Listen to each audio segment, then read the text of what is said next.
Let's see. Ought to do it. That ought to do it. Why does it look like that? Okay, all right. That looks like it's probably fine. Yo, what's good, homie? How we doing? I'm still getting things set up, trying to get things to look proper. Let me know how it looks on your end. Okay, just had to clean off that the lens.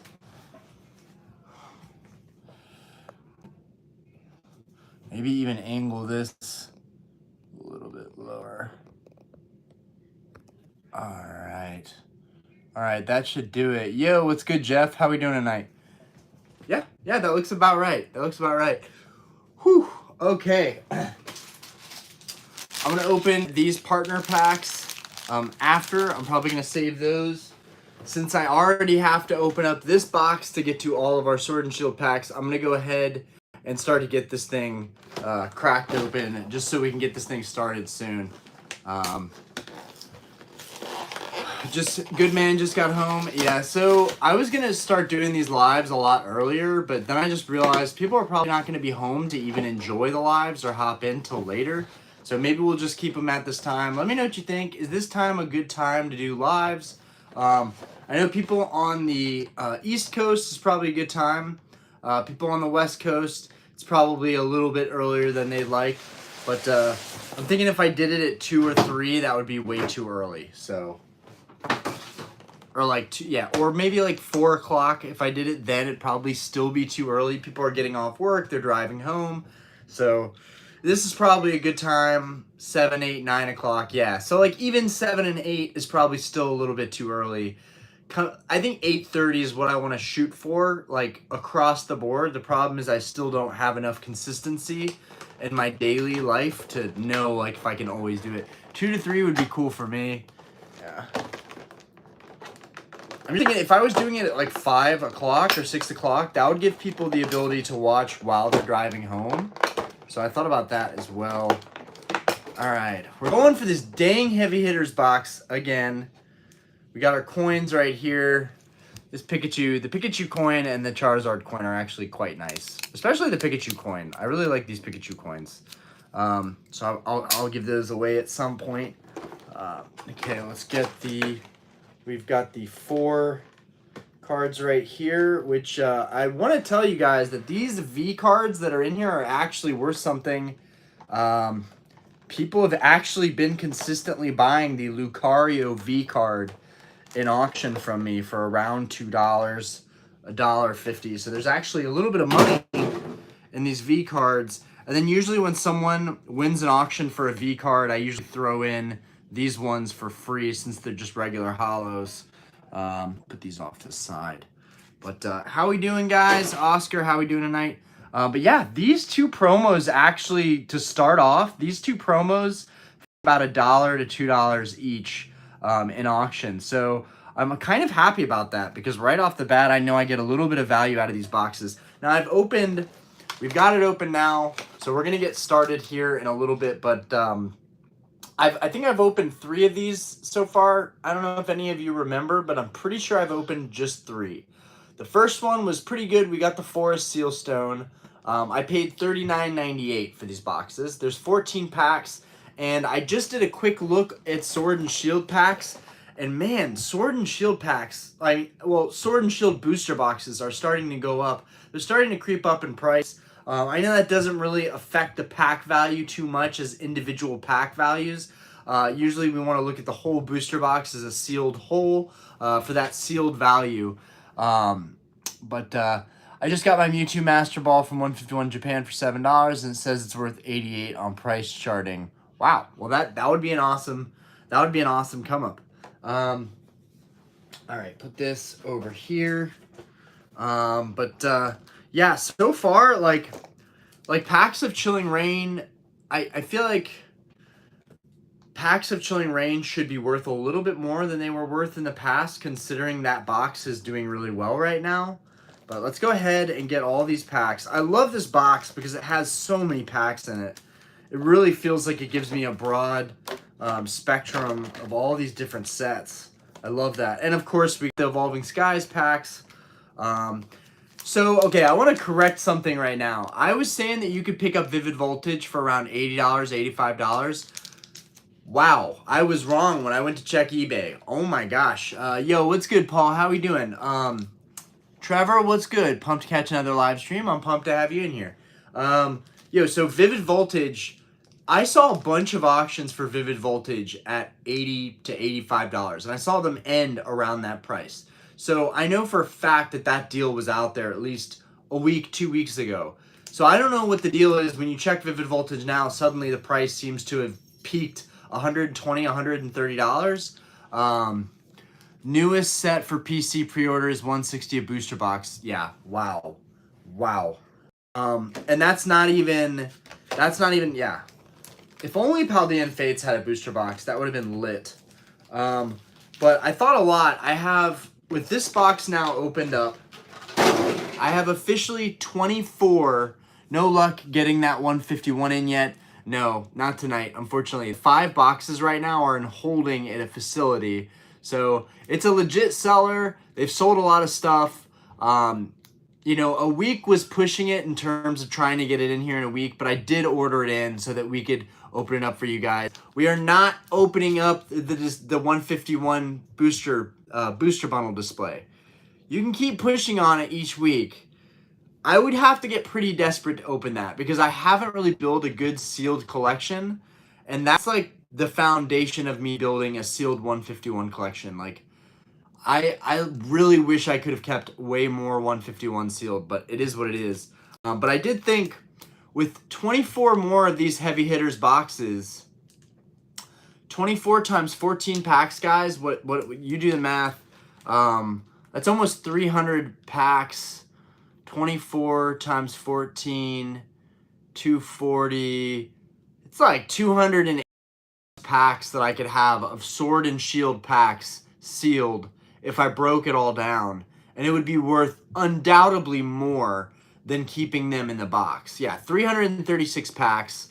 That would be if I took the 24 boxes I have left and just broke them down for all these Sword and Shield packs. And I gotta say, the value would be so much better on that return. And I could ship out and auction off packs way more easily than trying to ship that box out. I'll probably end up keeping 2 boxes as they are. But, okay, we got 26 people in here. Let's go ahead and, Austin's giving me the go-ahead. All right, I'm going to save the Evolving Skies for last. I'm going to shuffle up everything else in here. We're going to get started. Yeah, these heavy hitters boxes, though, I bought them as like kind of an investment, but I didn't realize that they were going to end up being like my fallback, easy to open boxes because I just want one chase. All I want is one freaking chase out of one of these boxes. Yeah, right. Let's open all 24 boxes. Oh my God, the burnout that would ensue. Pooping Turtle, which packs would you sell now from the heavy hitters boxes? As in which is the least growth potential? I mean, they all have great potential. That's the thing. Sword and Shield is just doing really, really well right now. It would be like, honestly, even if I were to auction them, it wouldn't be now. I would probably wait. I would probably put all the packs, break it down, put them all in a box, and I would have all these beautiful Sword and Shield packs in a nice little assortment sitting in a cardboard box for the next year or two. And then I would probably auction them off once I could at least get maybe $10-ish a pack potentially. That's probably what I would want to go for to make it worthwhile. Oh God, Orion mystery packs. Oh, I would never do that to you guys. I would never set, a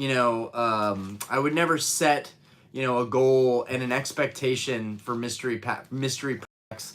I don't think I would ever want to do that with my YouTube. I don't think I ever want to potentially slander my own name by selling mystery packs. Like, but I don't know, because I already sell cheap cards on eBay. Like, it's, I don't know. I just think people would expect a lot of me, and I thought about it this way also, like, I don't know. I haven't had to do any promotional stuff. Yo, what's good? Anybody popping in right now? Yo, the CSA howdy. How we doing? Okay, Patrick, yo, what's going on? Okay, we're gonna get started with Silver Tempest. Maybe we could pull the Lugia Alt Art from this single pack. Let's get into it. That would be a crazy way to start the night. But I don't know. I haven't had to do any giveaways or any crazy like mystery packs. I haven't had to do anything like that, or like getting people in on box breaks, which I think is kind of, people are just gonna end up gambling and spending even more money that way. Like, ooh. Okay, so I think we actually did get a hit in this first pack, but I'm really proud that this channel has gotten where it is now, and we haven't had to do anything like that. Like, yes, I am in a lot of ways, yeah, this channel is all natural, and it's something to be really proud of. Like, there's 4,300 plus people now that are following this channel, and I have not done anything. I've not like, what's the word? Incentivized them to do that. I haven't like put a carrot in a stick, like, hey, come follow my channel, I'll give you this. But I understand giveaways are a very important part of the hobby. I know a lot of people take it very seriously. Giveaways don't give you real subscribers. They're just there for the giveaways, and it doesn't convert. I appreciate you saying that too. I do think it does convert, but in terms of the comments and the dialogue and the engagements, absolutely not. I don't think those people that are there for the giveaways are not going to engage unless they're engaging for the giveaway. They leave a comment to get their hat thrown in the ring. Anyways, you guys are OGs. Thank you for being here. Let's go ahead and get this started. All right. Yeah, we already went through that first energy. Hollow Sand. I will never like this Pokemon. I can't believe they made a sandcastle of Pokemon. That's just not right. Matang, sick. Okay, and how's that focus, guys? How's that camera quality? Hopefully it's good. Hopefully the stream looks okay. No one is using internet right now, so the stream should look pretty okay. You know, despite never getting any crazy hits from Silver Tempest, I really like Silver Tempest. I really do. We got Spinda. We got a reverse Arkin. And I also wonder, are these reverses, like someday, these reverses could actually be worth some money. If we look back at mid-eras and EX eras, the reverses are worth good money now. And it makes you wonder, should we really be protecting our reverses? Oh, and we got a Hollow Crobat. That was the hit out of this Hollow Crobat. I already have the Hollow Crobat. So if somebody needs a Hollow Crobat, because remember, with Sword and Shield, you could not complete the set without those hollows, and you didn't guaranteed get them in every pack. So this guy, this little guy will go up for auction. We'll see what happens with that guy if anybody bites on him. But either way, that's probably $1 there, $2 more for the other V cards. We're $3 in value on this box yet. I'd be happy if we got $20 value back. Every box I've opened, you know, it's been a hit and a miss on every single one. But people have left comments saying good things about these boxes. You guys may hear my daughter in the background. It is bath time right now. So just keep that in mind, guys. Wow. The last card has some serious quality control. Guys, look at this last card. You see all the dirt on this card? What happened here? This one card is just like flawed. Well, let's see what that is. Okay, Golbat. We got a trainer. Donphin. One of my favorites, dude. I love Donphin. Donphin is such a sick Pokemon.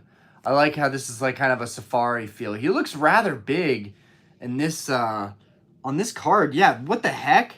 This is like a Titan Donphin. Since when did Donphin get so big? Donphin's not that big. Yo, what? Yo, what is going on here? This is a Titan Donphin. This is like a Vmax Donphin, basically, without the Vmax clouds. Yeah, because the tree in comparison is a lot smaller. Anyways, that was weird. Kling, Stunfisk, Togedemaru, Esper. Is it Esper? Esper, okay. Esper.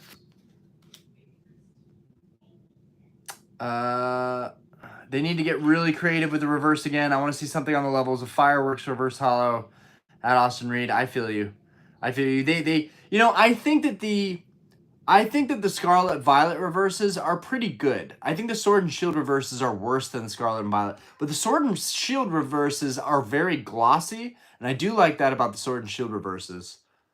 We got the Schmeargle right here. We tend to always get Schmeargle when we open these boxes with the Silver Tempest, I swear. Like, look how glossy this Misdrevious is.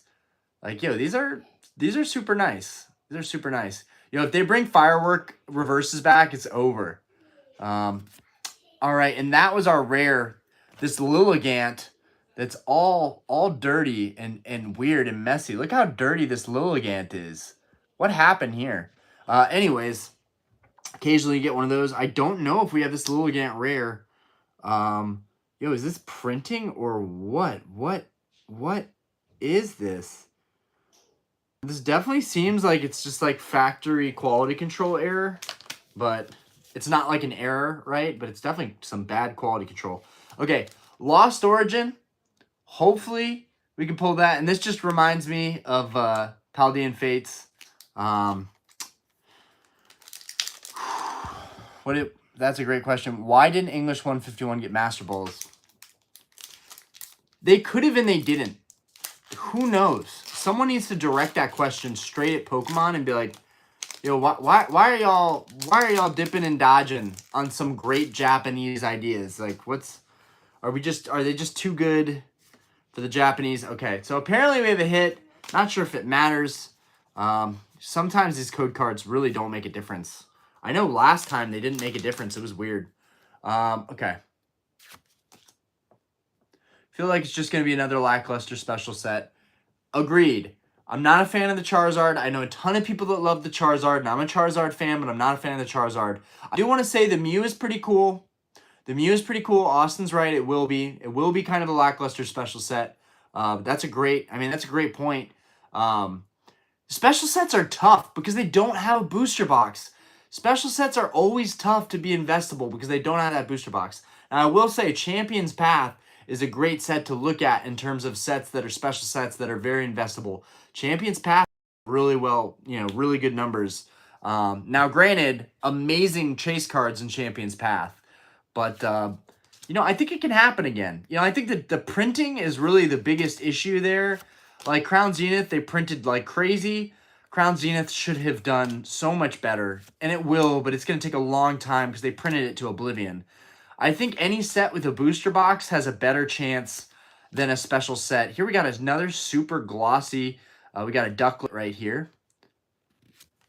And see, we got a code card that would insinuate we got a hit, but nope. Stone Journer. I'm not sure if I have that exact one, but at least all of these packs will help me fill out my binders with like any kind of common or uncommon. I'm waiting for the day Yu-Gi-Oh gets full arts. I don't know what the deal with Yu-Gi-Oh is going to be. I don't know how they can continue to push Yu-Gi-Oh. It's really just going to be the OGs that, are into it. All right, so this Chilling Rain pack. Don't think we're going to get anything here, but I don't know how. I would love to see Yu-Gi-Oh make a big comeback. I really would. I think Ghosts of the Past was a really cool set to get into.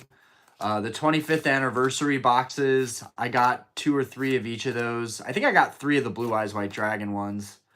Legend of Blue Eyes, I should say. All right. We got a reverse. And regular rare Zangoose. All right, here we go. Silver Tempest. It's going to be crazy. I am going to pull it. I've been playing One Piece, but collecting is kind of hard right now with steel product prices. MTG is kind of calling my name again. The reason people like MTG in terms of collecting and getting into it is because it is cheap right now. So there is that. Shaq Zulu, let's go. What's up, everyone? Ryan has a banger video, and he says it's going to be a short one today. Dude, I'm sorry. I always... Dude, I didn't even get all my points across in that video. That's what I hate. I hate when I do like a 30-minute video and I didn't even get all the points across that I wanted to make. Like, I wanted to compare the Vivid Voltage Fat Pikachu to like Vivid Voltage box prices. I wanted to compare Chilling Rain Blaziken versus the box prices. You know, Blaziken is a higher card right now, cost-wise, on a PSA 10, but the box is $150. The box will eclipse that PSA 10 price very soon. And when it does, it's going to just keep moving up, whereas the PSA 10 price will move up, but I think it's going to move up a lot slower in comparison to the box price. Although having a PSA 10 Blaziken is way cooler and more fun than owning a box of Chilling Reign. It's just the fact of the matter. It's way cooler and takes up way less space. But investing isn't always sexy. It's not always high growth, high yield. Sometimes, ooh, I love this Pikachu. This Pikachu is phenomenal. Noibat. This is a pretty cool artwork, too. I'm not even a big fan of Noibat, but I like this artwork. David Demore, how's the family? Everybody is great over here. My mom is... I haven't even answered this, but my mom has been recovering really well with the kidney. That's been fantastic. Almost too well. She's just like bossing everybody around at the bar and calling all the shots, and we're like, you're not even supposed to be at the bar right now. You're supposed to be at home, resting, recovering. So my mom's doing really well. Aspen's kind of sick right now. You know, but overall, everyone's super healthy. I just got my hearing checked, and my hearing hasn't gotten worse. I'm still deaf in this ear, but if y'all didn't know that about me, I'm actually deaf in this ear completely. But I can hear very, very well in this ear. And so my hearing hasn't gone down despite working in the bar and working in loud events. All right. What is that? The Quad Stone. I don't think I have this reverse. I doubt it. I doubt it. There's so many reverses I'm missing still. A Frostlass rare. This is exactly what I pulled from the last box. I think I'm getting batching with these boxes. But, yeah, I think I'm getting bad batching with these boxes. But I'm not going to discount it. We're going to open these up. I'm going to be confident something is in here. I really wish that the last time when we got the Leafeon V alt art, I wish that that was what we got out of these packs from this box. But we'll see. What made you deaf? Nothing. I was born completely deaf in this ear. Now, all it is, like, even if I had a hearing aid, like, all it is everything is muffled coming into this ear. Like, it's completely deaf, but I can feel, like, vibrations and things, and I can make out what people are saying without hearing it clearly. Even if I had a hearing aid, it would still be muffled. It would just be a louder volume, and I just don't want that. I've gone my whole life without being able to hear, so it doesn't make a difference now. That's like if I never wore glasses and decided to suddenly get them now. Like, I've had them since I was a kid, so I still wear glasses. Even glasses I don't need all the time. I can see very easily close up. Like you guys right now, I could see perfectly fine. It's a little blurry, but yeah. I've got problems, don't we all? 3, 4. And I still, school was always tough for me because of hearing problems and sight problems. School was always tough for me. I learned something every day with you, Ryan. Thank you. I'm glad. I mean, that's some of the personal stuff that's probably more important than most of the stuff I talk about, but, you know. Oh, look who it is. Well, don't let her trip over that. Okay, we got Reverse here and Ampharos, which I love that Ampharos. All right, someone has made an entrance. Someone has infiltrated the game room. Ooh. Pink one. It's a pink one. You want a pink one? A pink one. You like these? Look, take this Surfetched. I've got nothing to do with him. Say hi. She's like, oh, hello there. They're saying hi, Diana. Hello. You have to creep out from the side now. Why? Show yourself. I look like This. No. You don't even know how to appreciate cards yet. When she can appreciate cards, I'm going to let her open whatever she wants. But until then, pink. Want to open there that could one? be a Giratina V alt art. You want to open that one? Dude, she's just wrecking this pack, dude. Okay, let me help you. Let daddy micromanage, okay? How we doing? Anybody that's popping in here, It's kind of normal that Aspen pops into the live occasionally. Oh. Good night. So Somebody said, "Wow, hot wife." hard. Well, Diana's like, So I said it was there. what did you say? I don't have a shirt on. Guys, don't get excited. She's got a shirt on. Just very showy. All right. Let's see what we got. See what we got. Show it to him. Show it to him. Show him the cards just like Daddy. Just like Daddy. Let's go. Atta girl. Okay, show each one. You gotta show it to him. Okay, we got Porygon. This is fun. Just...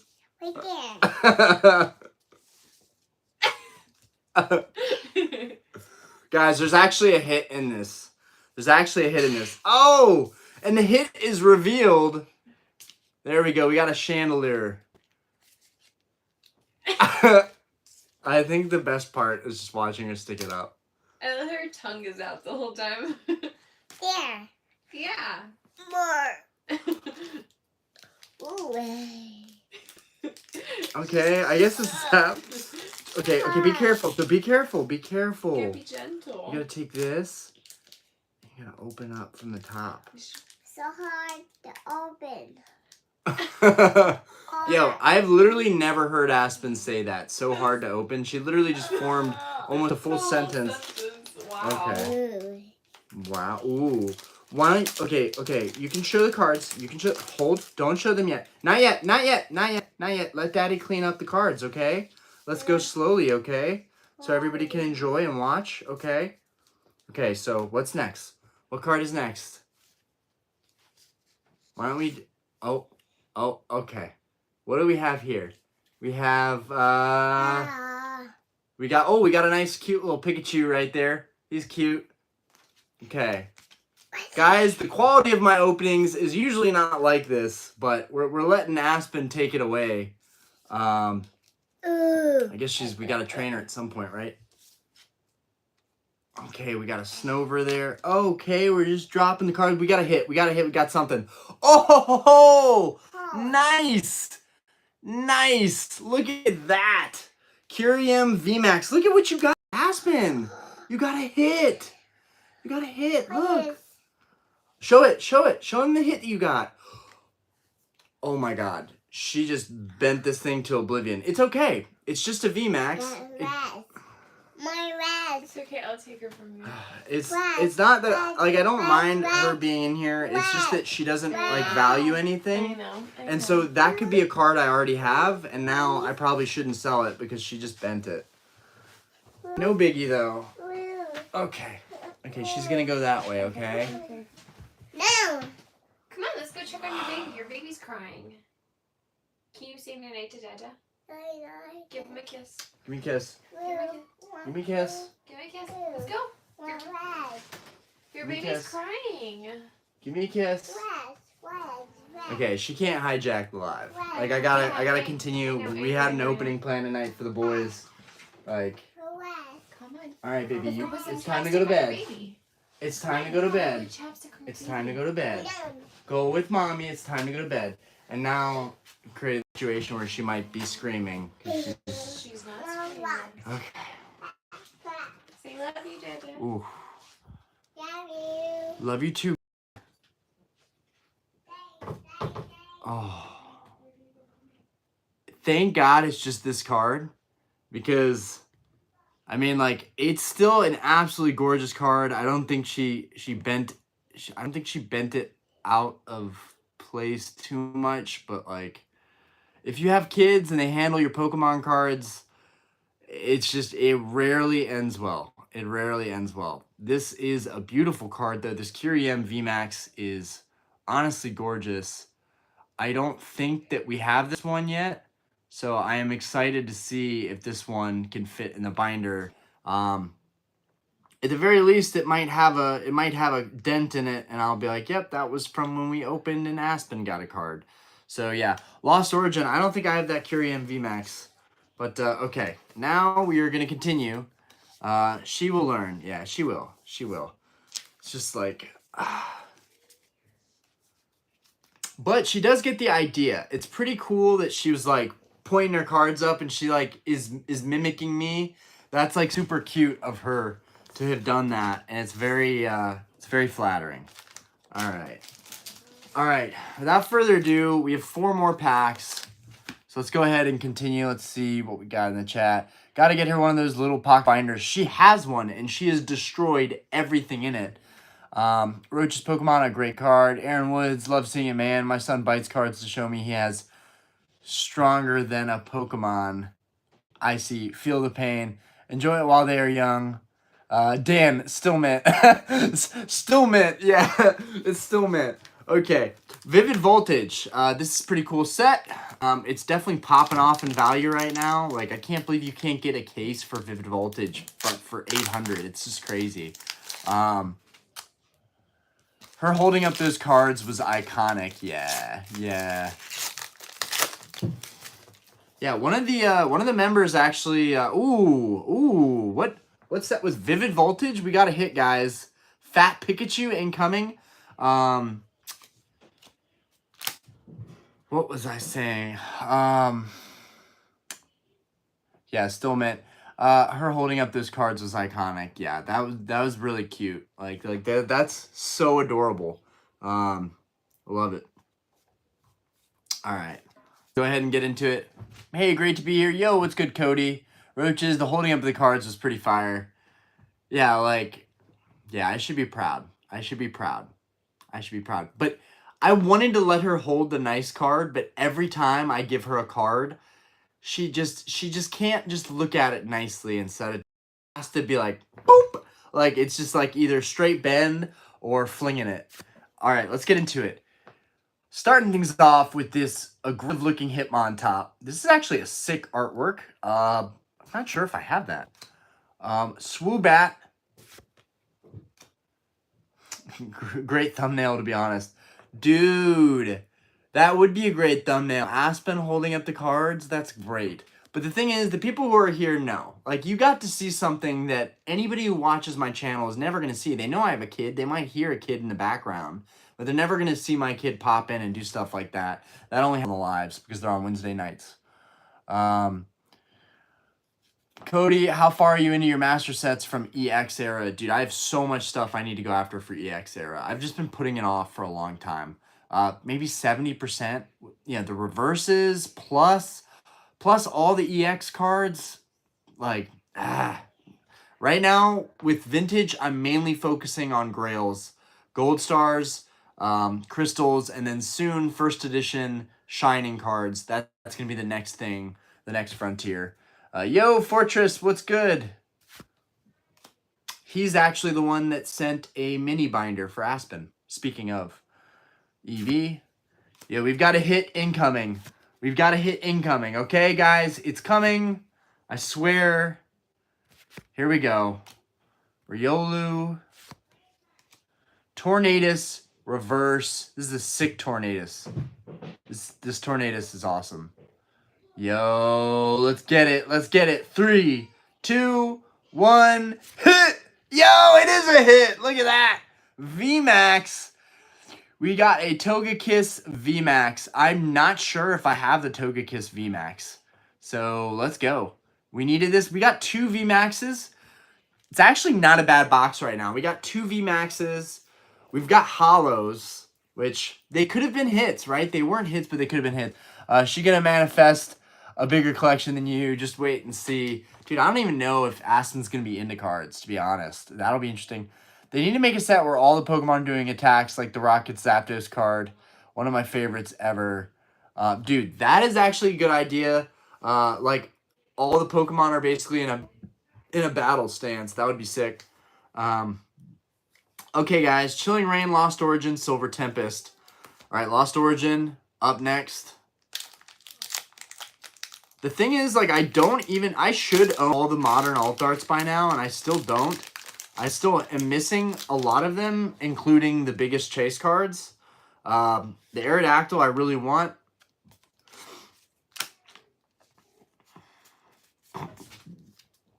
Alright.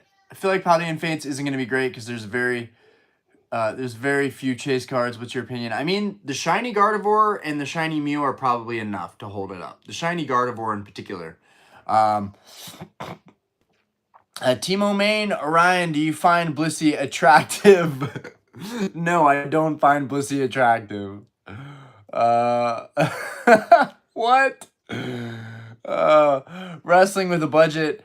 Hey, mate, not a fan of Pokemon, but somehow algorithm pushed your videos to me. Don't know a thing about the hobby, but love listening to your content recently. Very passionate, and it shows through. Thank you. I appreciate that. And thank you for making it out for a live. It's really incredible hobby. It's incredibly fun. It's incredibly addicting. It's you know, you're gambling. There's a lot of bad things. You know, let's be frank here. There's a lot of bad things, but there's a lot of good people that you're gonna meet. You know, it's a lot of fun. You know, when you get the chase cards that you're going for, it really just it makes your whole week. But there's also an investment side of it. So if it's pushing you, to me, maybe it has something to do with investing. I do consider it investing, even if it's non-traditional speculative investments. We got a glossy reverse Slugoo. And we got a hollow Machamp, which looks sick. Like, these hollows that you didn't get in every pack are actually going to be worth something. They have to be, because they're not just handouts. So, and this Machamp is honestly one of the better ones. We've had some great hollows in this box. You know, if only they were alt arts. But guys, the pull rates for alt arts are so tough. I'm starting to realize that, like, it's just so highly unlikely to get from a random pack thrown into this box to get a hit. But we've got these. We might even open another box tonight, depending on how we're doing on time. We've also got these partner packs. We're going to open these, which are also more Sword and Shield packs. I feel like Paladin Fates will actually be a good set, in my opinion.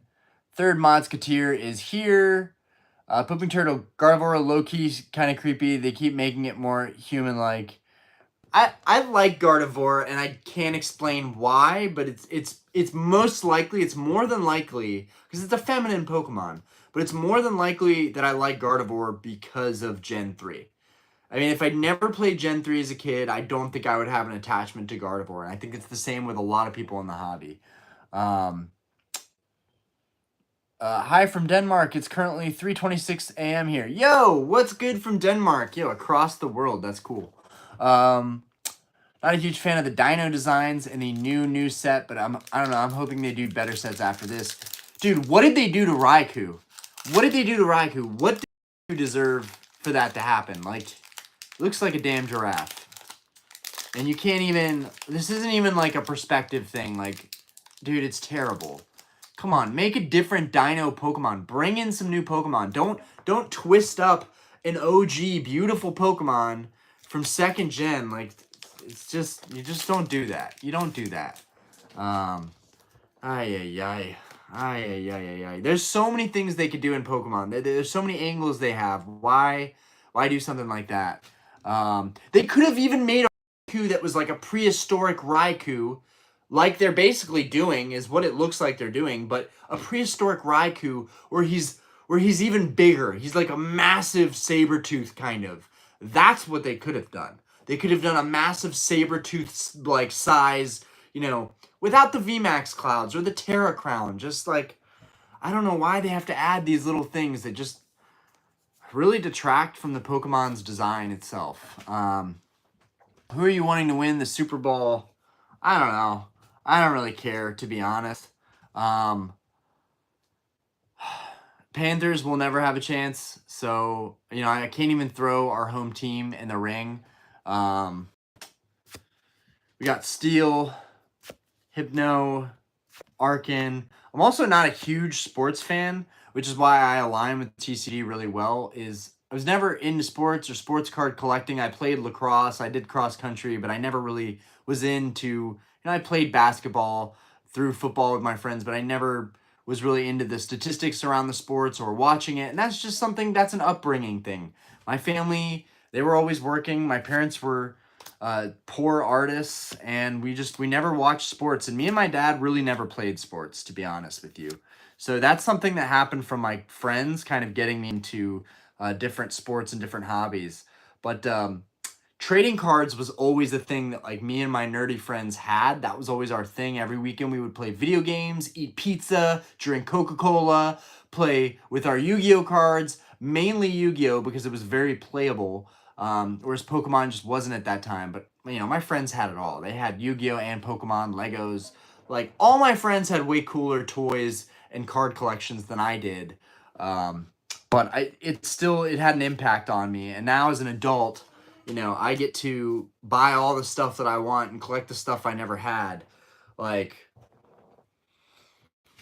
all of the Yu-Gi-Oh tins, like all those old Yu-Gi-Oh tins and all the special like boxes and things, like my friends had all that stuff. Like I didn't have that stuff. Like they had everything. Like any special TCG product, like they had it.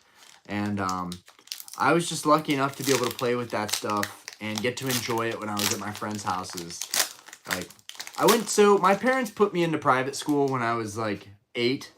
And Chilling Rain, I think that was. Is this Chilling Rain? Yeah, Chilling Rain, and we got a hit. They put me into private schools and really for education, but there I was able to make friends that had really, really, you know, nice upbringings, and I was able to go over to their houses a lot of times and hang out, and it was always a blast, you know. It was always just their parents like making us food and bagel bites, and like my mom never coddled me, and like the kids that I hung out with in high school and middle school, really, maybe even some elementary school, a lot of them were coddled. So like I would go over there and it'd be crazy. Like their parents would be making all this food, bringing us stuff. I was like, yo, like, yeah, I'll take some pizza. I'll take some Coca-Cola. Like this is awesome. Like that stuff at my house, like rarely. Everything was a very special thing if we had anything. And yeah, there's the degrees of poor when you compare to degrees of rich. And like, you know, I grew up privileged. Like I obviously had a good upbringing. I got to go to a good, you know, high school. I got to go to a good college. My parents helped pay for that. You know, I took out a semi-decent sized loan. It was like a $20,000 loan. But most kids had to take out loans for their whole schooling. And so like that, and that's another thing, like we have massive debt problem in this country because a ton of people, you know, took out, you know, massive loans. But I was fortunate enough that my family was able to support me and help me get through school. Even though I didn't really apply what I learned in school and life. I mean, I went in for finance and here I am investing in Pokemon cards and dabbling in the stock market. But, yo, what's good, MX? How we doing? Yeah, we got a hit behind this, okay? Hit. Coming in. Bam! Ah! It's a regular V. So we got some Vmaxes. We got some Vs. Basically what I'd expect out of this box. Okay. Here's where the real money burns. We've got 2 Evolving Skies packs left. This is where things get interesting. Okay. So far, the only thing I've gotten out of Evolving Skies is that sleeve. We got the Leafeon V alt art. That was amazing. Austin Reed, college is just a waste of time. As a college graduate, don't do it. Find a trade. That's like ding, ding, ding. And do your own thing out of high school. Dude, plumbers, electricians, dude, they are banking it. My, Diana's brother is an electrician full time, and he's like, dude is killing it. Now, he works very hard. He gets up at 5 a.m. every day. That's something that I just could not do. I've literally tried it on this channel. I documented getting up at 5 a.m. to go to the gym, and it just did not work. So much easier to open Pokemon cards than it is to wake up every day at 5 a.m. and and go to the gym and really challenge yourself. Opinion on Lucid stock. I mean, all those EVs could be a gold mine, but we really just don't know. I was heavily invested into Nikola, and I know what you're going to say. I got it. I took probably like a $4,000 loss, and then I was just like, it's whatever. It could be much worse. I made like 15 or, 10 to 15 before that, just day trading other crap. But now I'm in a company called QuantumScape, and it just had like a 45% day. Like it was insane. And it's at a whole new level right now. It's sitting at a new level. I'm still down bad on it. But, you know, I kept thinking, like, why did I not invest more in the stock market? I put so much into Pokemon, and I wish I would have just kept it a little more balance of money going into Pokemon cards and money going into the stock market, you know, my retirement, stuff like that. All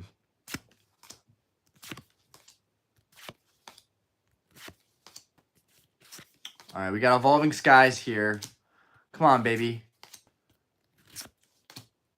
Skirt! Okay, regular rare. Nicola is a scam. My dad lost 10K in it. Sad to see, especially since I told him to stop buying into it.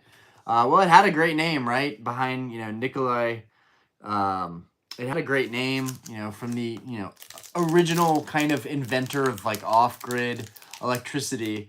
But once that article came out about them pushing the truck down the hill, it was all downhill after that, right? I actually pulled out before that article. I was just like, yo, I don't take losses like this. Like, I rarely pull out because I'm very stubborn. Yo, I think we got a hit. I watched your PSA 10 Crystal video while I was at work today. Congrats. Yo, appreciate you, Jamie.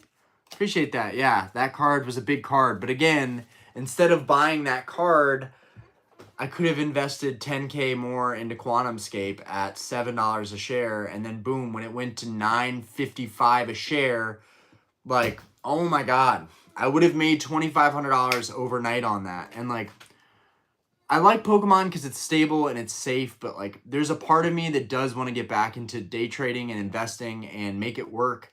But I got so badly burned from 2019, really, maybe tail end of 2019 through 2022, that I have not put anything in the market since. And now is the time, I think, to be putting money in the market. I saw in your community tab that your dog chewed up Aspen's toy. Yeah, that was just kind of like a joke. Like, it wasn't a big deal.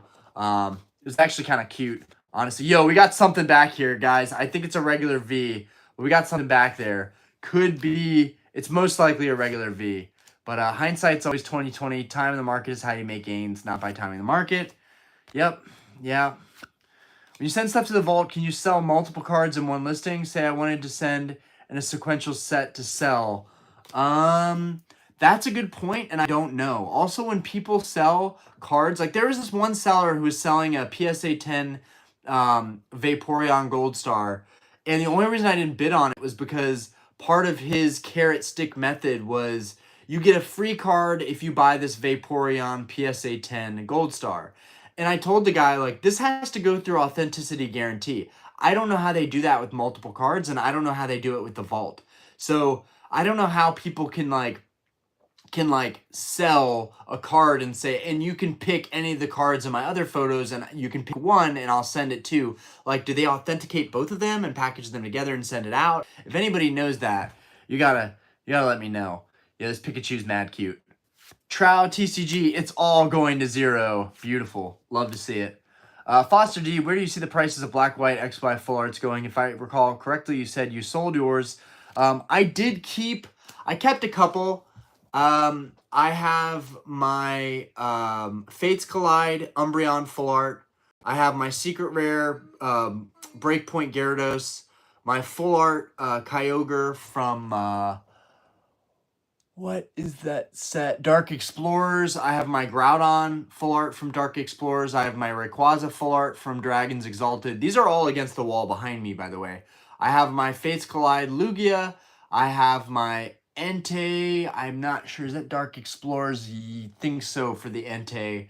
And then I have my my Raikou as well in the back. Those are the only full arts that I have back there. And then I have some other full arts that are just raw for like a binder building down the road.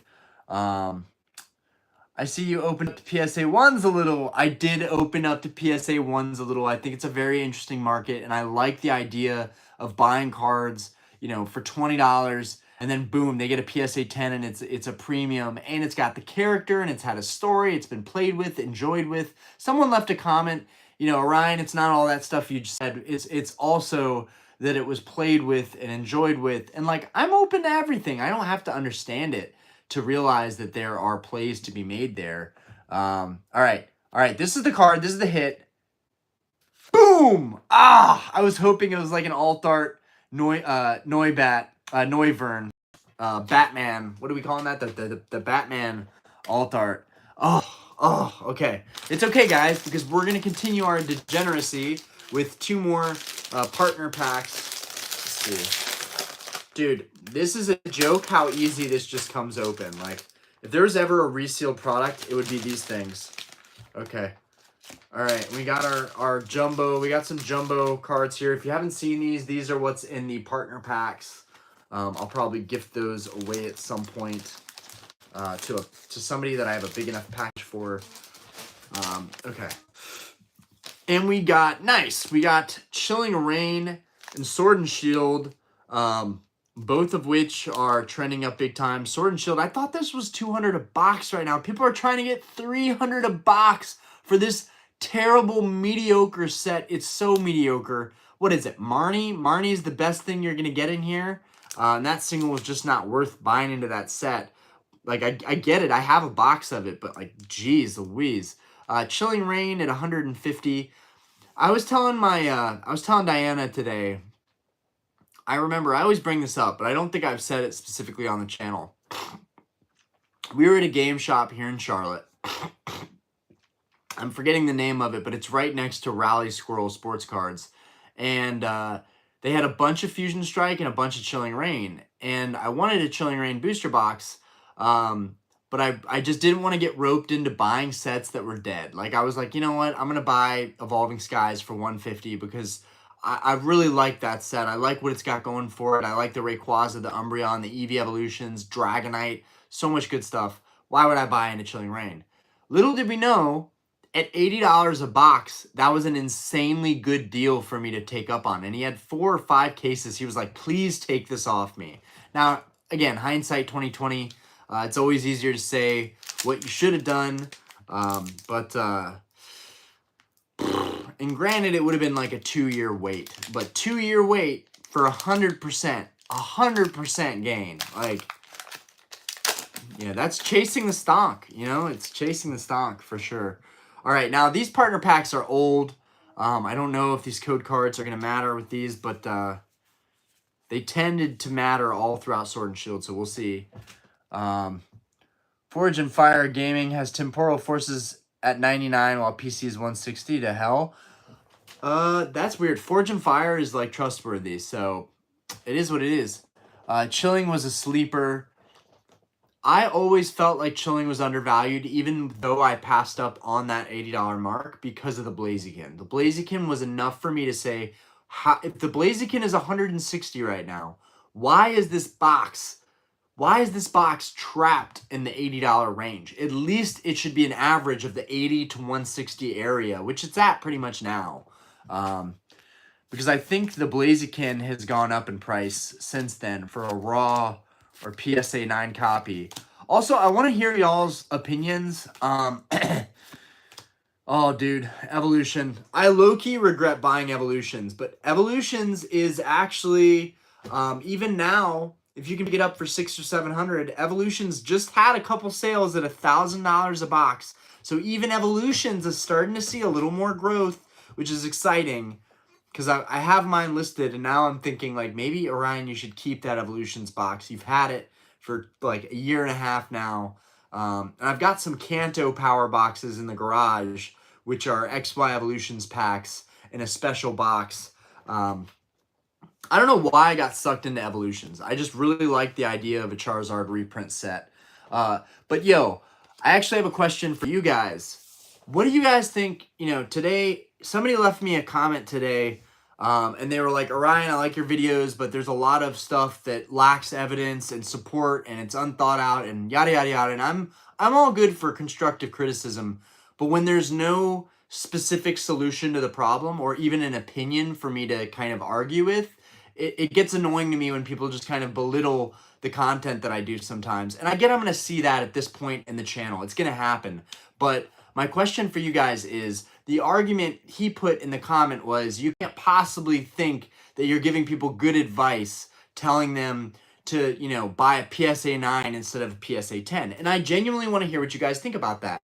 And I want unbiased, you know, answers here. If you have PSA 10s, keep in mind how much you spent for them and think, would I have been better off maybe buying the PSA 9s and saving money? I want to hear what you guys think about my PSA 9, buying him as a PSA 9 alt art chase card instead of spending the premium for a 10. I get if you're grading it, it's raw and you're grading it, but I want to hear your opinions on buying it. If you're buying graded, would you rather go with a 9 or a 10 and why? I like your videos. I read that comment. Screw that guy. You're doing great. Well, and you know, I'm not looking for undying support, but I am looking for opinions to know that, like, maybe I'm wrong there. Maybe more people think that 10 is better because they're so abundant, they're so cheap, you know, and you're going to get a better premium on it down the road. I just feel like there's more value and opportunity with the 9s personally. And if mine didn't get 10s, I really wouldn't have any modern 10s. Don't tell people to buy things. Just tell people what you would do. That's it. I hear you. And I typically say, like, this is what I think that I would do. Not like, you need to do this now or buy this product now. Like, I don't think I've ever made a caption, a title like that, you know, telling people they have to get on this now. Pooping Turtle. PSA 9s often outperform PSA 10s % growth-wise. Interesting. I know this is an interesting thing with vintage. Like, everyone's buying 9s, but no one's touching the 10s except my idiot self. And that's only because I couldn't find a 9 that I was confident in. Jamie B, I'm a PSA 9 collector mainly because unless I get a steal on a 10, heard. I think everyone would prefer 10s, but 9s is what people settle for. Okay, Austin. That being said, some 10s should be 9s and vice versa.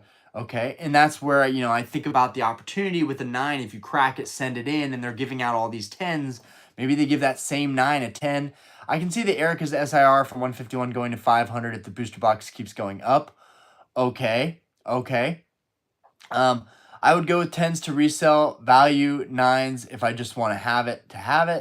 MX, your videos are raw thoughts. Even if you're wrong, sometimes you can tell it's genuine, which is what I like. I don't think you ever come off as investment advice type content. I appreciate that. Exactly, everyone wants a 10, but mostly settle for 9s. E.g., my screen promos, I can't justify the jump from 9 to 10. I like raw personally. Gee, Wendy, when you're buying raw cards and they're a little more expensive, this was another reason I wanted to buy in a 9s. Do you ever worry about protection and shipment? You know, with a $90, $120 card, don't you worry about that getting damaged? The thing with buying a 9 is that it's slabbed in there and protected, you know, and you can crack it out when you get it home. Depends on the card. Vintage, start with lower grades and move up. Modern, buy 10s, especially if you can time the market. Okay. Hey, are we done opening? I mean, you could bring up TCG Player eBay graphs to substantiate more, but it would require a lot more probably. I just had an ADP alt be creased in the post. I had a Rayquaza Vmax alt art. I don't know if y'all have been here that long, but when I got my Rayquaza Vmax alt art, the first one I got was bent in half, and I was pissed. I made a pissed off video on that. I cracked 9s from my binder. I want to know it's mint. Thank you. If you just want to know, graded cards are scams. The companies aren't reliable. They do a poor job to regulate corruption, especially CGC. Collect Pokemon. It really depends on the card. Wait, no, we're not done. We're still opening. I appreciate you guys. I appreciate the feedback. A lot of people buy 8 and 9 to crack for binders. A lot of the people that collect that I know in Charlotte, I say a lot, but more like 5 people that I know and collect in Charlotte pretty consistently, they buy 9s and crack them to resell raw or to put in their binder. And so that's why I kind of brought that up, is because I know people that are very, very, like, they know what they're doing in this hobby and they're buying 9s. So you can't tell me that people are not going to buy 9s, but I know very smart, very rationally minded, financially minded collectors that have been doing this now for just as long as I have, or some of them longer, and they're buying 9s to crack, resubmit, do all kinds of plays with. argue that it's going to get a 10 and then it sells for an average of a 10 and a 9. I've seen it all, guys.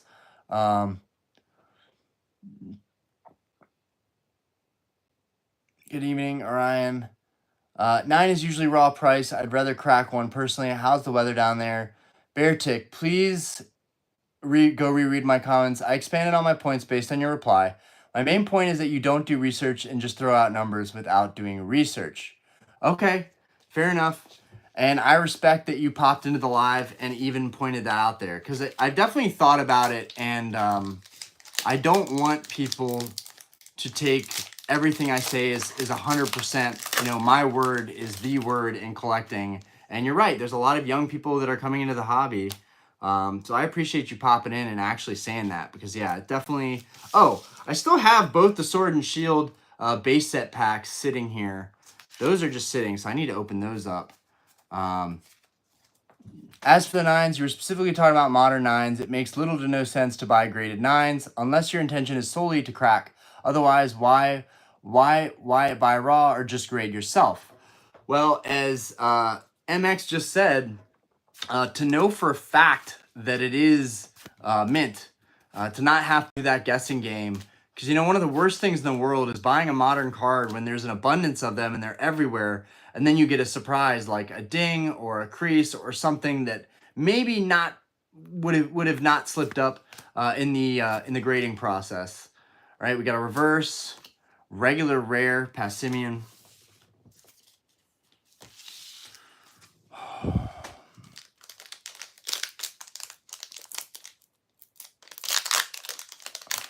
Ooh. Ooh. I just saw a snippet for that Rayquaza. Okay. Dang it, we didn't get a hit on this one. Pooping Turtle, I find your content more entertaining than straight up investment data channels. Even if it's not 100% accurate, gives you a good overview. Try buying on TCG Player. MX, I only do that because I'm very picky with my binders. But yeah, a couple of my friends that are, you know, they're longtime collectors, you know, they do the same thing, and I'm like, why are you buying 9s? So like, to be fair to Bear Tick, I have definitely been swayed in the past to think that PSA 10s for modern are the only way to go. And some of my close friends have said, yo, if you're buying modern, PSA 10s only. If you're buying vintage, 9s are acceptable. But, you know, I don't know. I like to make my own figure out things on my own. Right, reverse. And we got another dud in there. We got a Drapion. I might need those for my Sword and Shield base binder. We've got quite a stack going here. Collect Pokemon. Last is whether you can learn to accept imperfection. E.g., I have a full set Poncho Pikachu. But I can't seem to get the Rayquaza in 10s after regrading it 4 times. Thoughts on growth potential for Crown Zenith 10s? Awesome cards. I'll grade some myself, but everybody is doing the same. When I went to trade night here in Charlotte, a kid that wanted to trade me had a stack of Crown Zenith PSA 10s. I feel like this one apparently is a hit for Sword and Shield base. If that code card is actually helping, if it's actually legit, we'll see about that.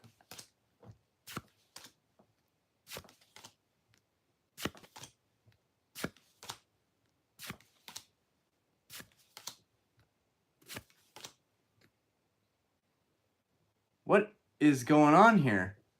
Wait, how dare I not record? The stream's still on, right? I'm not tripping right now. You're making me trip right now. All right, we got a reverse. And it's a Sandaconda. A regular hollow Sandaconda. What an L. Okay, guys. Okay, 2 options because we're getting in deep. Audio is off. Not sure how audio is off. I definitely didn't press anything. Can you? Is everybody having issues with the audio? Can you not hear me right now? It's on. Okay. Austin, since you're one of the mods or mods in general or everybody in general, all right. What do you guys want? We can either test my luck with one of these. test my luck with one of these, or we can open up some single sleeves. ES blisters. Oh, not a base set heavy, but we're getting close, right? We're getting close. Like we need what, 650 more subs, and then we're gonna open up a heavy base unlimited pack. That's gonna be crazy. Oh, my buttocks is sore.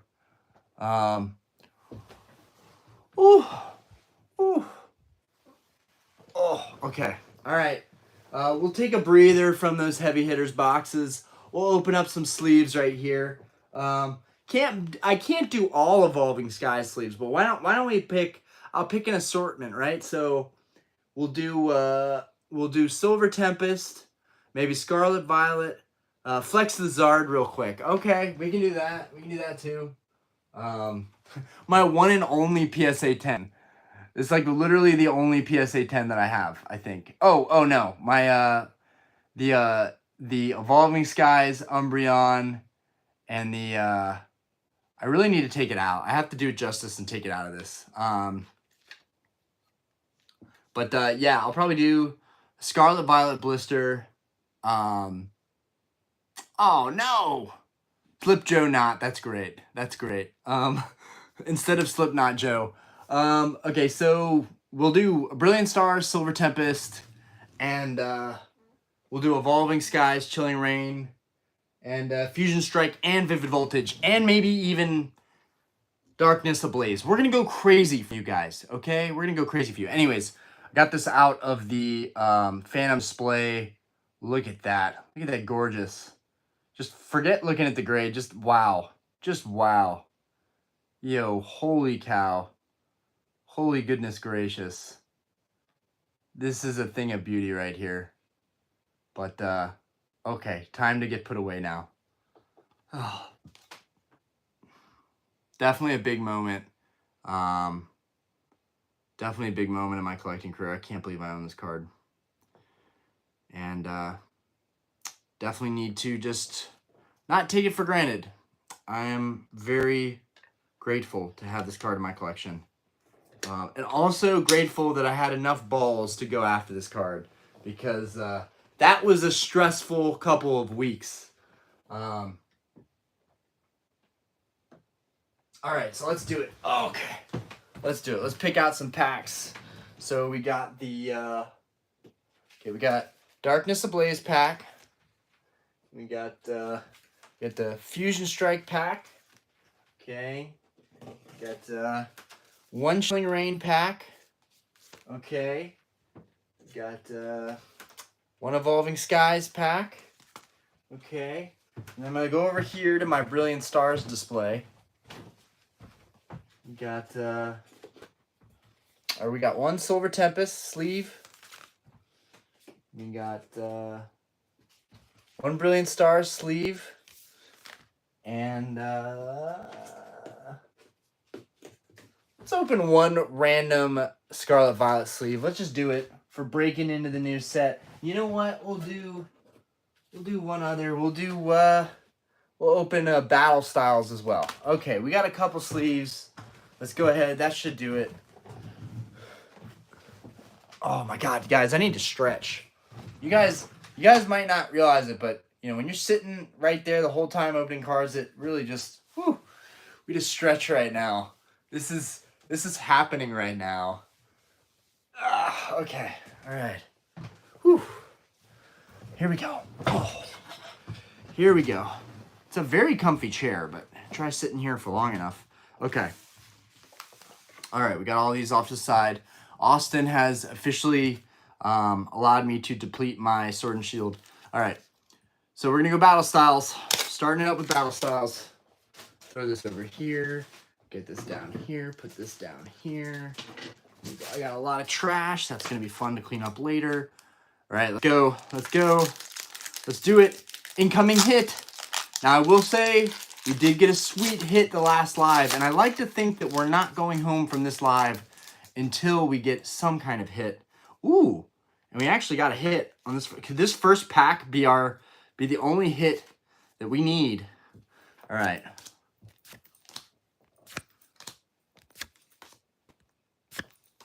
I always like Cacnea. Spoink, Roly-Coly, Frillish, Esper, reverse, and regular V card. I think I already have this one, so that guy is going to go into the auction pile. All right, keep going. All right, Scarlet Violet. The Scarlet Violet base set, man, I think I'm going to be happy with this set. I think I'm going to do very well with this set with all of the cases that I have. I think this set is going to pan out very well, and it's going to be the first one to start going up in Scarlet and Violet. I think it's going to be the first one that really cements pricing in Scarlet and Violet, but we'll see. Paldea Evolved is probably going to be moving first, but we'll see. And I got that down wrong. I need to pull those back. I forgot how to open this. Ooh, that's Viper is sick. Houndour is sick with a little Pokemon Center in the background. Citadel. Magikarp is sick. Yo, like, come on. Scarlet Violet base is great. Toxtricity. Mousehold. We got a Lucario reverse. Reverse Nest Ball. And a regular Holo Cyclizar. Okay. So much bulk here. Good lord. All right. Silver Tempest coming up next. I don't have any Lost Origin sleeves. Otherwise, I would open up some Lost Origin. I do have some packs on the back wall, too. I might have to check what I've got on the back wall. It's covered in 151 boxes. But I've got some stuff on the back wall. There could be something juicy in there. But, okay, this little guy. Somebody told me how to remember this little guy. Elgium. He's like an alien. He's like, the lore on him is like based on an alien, which kind of makes sense. Yeah, he's pretty cool looking. I like him. Weird, but he's cool looking. Oh, actually, I've got to do 1, 2, 3, 4. What set is this? Yeah. Silver Tempest. I wonder when Pokemon will release a banger. Cerulege SIR, probably the best Pokemon from the latest gen. Cerulege. You think so? You think so, huh? Sandygast, Relicanth, Hawlucha, Ralts reverse, and a Noivern regular rare. What's that? Binder update? You need a full binder collection update video from your oldest to newest binders. I know. I've been putting it off, but it's coming. It's gonna be a long video too. Like that video is gonna be like an hour-long video, even if I try and push through it. And boy, am I gonna try and push through it, because it's gonna take forever to upload that. But yeah, you guys, I have not made much progress with my vintage binders, and I'm actually pretty. Okay, Brilliant Stars coming up next, but I'm pretty disappointed. I'm pretty ashamed of how I collected coming back into the hobby. Like, I wish I would have gone after nicer cards, but at the end of the day, like, I was collecting the cheapest priced cards I could find, and I think I was just being as value-minded as possible. Wow, this pack literally has dust on it. Like, it literally has dust on it. It's been sitting on that display. That's pretty cool. Okay, Brilliant Stars coming up. Let's see. Right, that's normal time for you. I'm trying to master shiny treasures. I need therapy. Yeah, that's gonna be fun. My trouble with SV is I think it was printed more heavily than any of the other sets. That could be the case. I'm buying a house. Do you or anyone else have advice on that, or how to manage owning a home and collecting? No, because I actually was not paying down my house for a couple months collecting cards. And I'm willing to admit that. I've gotten back on schedule, but collecting cards is really hard to juggle with that. And at the end of the day, I would rather have my home paid off than have a great collection. And if it comes to the point where we're not paying the house off as we should, at the amount that we should, at the rate that we should, I can always just sell my high-end collection and then boom, the house will be paid off. I mean, it's that simple as far as on my end because I've been spending way too much on Pokemon cards. But I told Diana that if things don't start picking up at the bar and on YouTube, that I'm willing to make changes and shuffle things around, just so that we have a very easy quality of living. That's my ultimate goal, is not to have a massive house, even though we do need to move into a bigger house, but to not have debt, to not have any debt. And debt is still owning a home, right? A lot of people own homes, they pay their mortgage, but none of us really own our homes, right? You don't own your home until you own it. And even when you own it, you're still paying taxes to the city, the government, depending where you live. You know, if you're in Florida or Texas, you're not having to deal with that. But it's tough, man. And it can really be a liability to own a home as opposed to renting out an apartment that you don't have to deal with any of that stuff with. But the argument is that you get that equity back out, which is... it's a solid argument, especially if you sell your home and then move into an apartment and you have all that equity and you just have it banking interest rate. Like you have it banking 5% in an interest bearing account while you're paying your rent with your 5% that you get every month off of your equity from selling your home. Like there are so many like smarter ways to go about it than just living in a home and paying it off over time. But like, just put down a really big down payment. I put down 60 and my house was 205. So that tells you anything. I almost put down a third of what the home was valued at the time in 2019. So, you know, put down a lot of money. Just because you can put a down payment of 10 grand or 20 grand on a house does not mean you should. Yes. And as Jeff just said, like you can have a dope Pokemon collection, but at the end of the day, if you're just constantly catching up to bills while you're collecting cards, it's just not sustainable. And I would much rather have, you know, all of us, you know, you want a good quality of life. You don't want to feel pressure from buying cards. And I've been there and I've done that. I've definitely struggled with, you know, buying too much stuff and not focusing on the bigger goals that I have in life. But I've been lucky enough that my passion in this, dang it, we got a regular rare. I've been lucky enough, right, we're all enablers. I've been lucky enough that my passion in this hobby, and selling cards online, right, because I sold like, between eBay and Mercari, I've sold about 40,000 in revenue. Now that's not profit. My profit maybe has been like 10, 15, which is not much over the last 2 years. But I was lucky enough that I was selling a lot during the boom of this hobby. And that really, really helped because it offset a lot of my purchases. And then Collecticon happened in Charlotte. I mean, I really got lucky. I don't think it, like I timed it somewhat, but I got lucky. When I went to Collecticon, I decided that, you know, Pokemon could go any direction. And I decided that I was going to sell most of my stuff and consolidate for rare cards. And that's how I rationalize buying stuff now.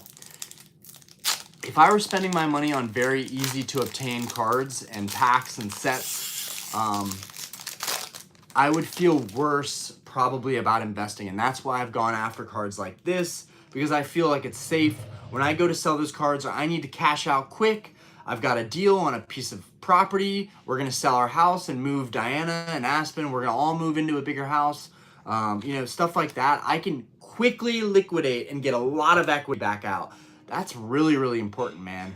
If you're sitting on $100,000 of sealed booster boxes, you're going to have a really not fun time liquidating that, right? Like you could have put 50 into it, but it's going to be so hard getting all those off, finding buyers for it all. So I don't know. That probably doesn't help answer any questions. I didn't even do the card. Did I do the card trick? I don't know. But for the most part, like, I love how I'm not even thinking about what the packs I'm opening. We're just like, just chopping it up, which is what I love about these lives. That's a cute Feebass. He's struggling for dear life. Okay. I guess Feebass is like Magikarp's cousin. I don't know. Yeah, staying liquid, like he just said, is super, super crucial. It's not all about high-end stuff. It's just, it makes it easier to get big chunks of money back and not sweat it out. But even with high end, you have to find a buyer, and that's stressful. I think it took 2 months for my PSA 8 Crystal Zard to sell. Hey babe, when did we go to Mexico? Because it sold when we were in Mexico. When did we go to Mexico? Diana? Their headset in or something. But I think it took 2 months for that card to sell. And that's because it was a bigger card. And, you know, you have to find a buyer for that. So especially when people are selling these high-end cards, don't pay what people want for high-end cards. Even me, don't pay what I want for high-end cards. Like everyone is going to bend and fold at some point to what they want if they want to actually make sales, right?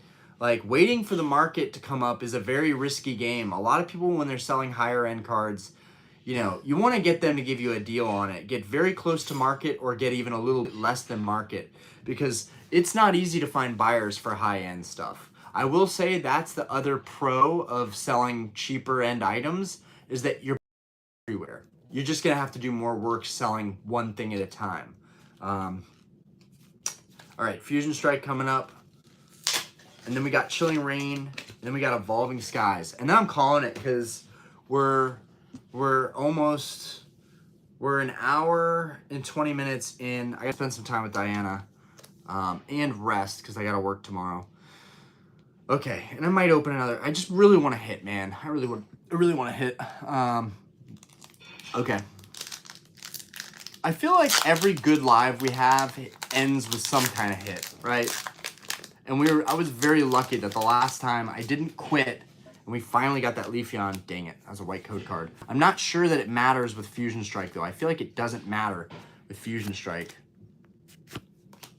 Yo, someone said in the comments, hot take, I think Fusion Strike is going to be the biggest set next to Evolving Skies. Yo, that could happen. Fusion Strike, Mew, beautiful alt art. Mew Vmax, beautiful alt art. Gengar Vmax, beautiful alt art. Espeon Vmax, beautiful alt art. That's a tough set. Fusion Strike is actually a tough set. Like, it's a pretty good bang for the buck. Like, I actually really, really like that set. And I've always been a fan of the pink booster box and the shiny. Like, I love the Fusion Strike pack looks. Okay, regular rare. All right, Chilling Rain. Geez, guys, look at the stack of bulk we have, and we still haven't gotten like a big hit yet.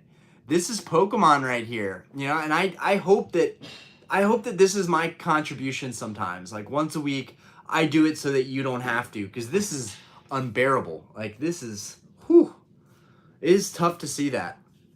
It's crazy. I never thought I'd be opening this much stuff. Oh man, how things change. I think I know what video you're talking about too. It's about collectible investment and speculation. Yeah, I think I know exactly what you're talking about. Are you talking about reserved investments? Because somebody sent me that video, and it got me kind of fired up just because I'm very biased towards Pokemon. But like, I get it. It's very bubbly. It's very inflated. It's very speculative.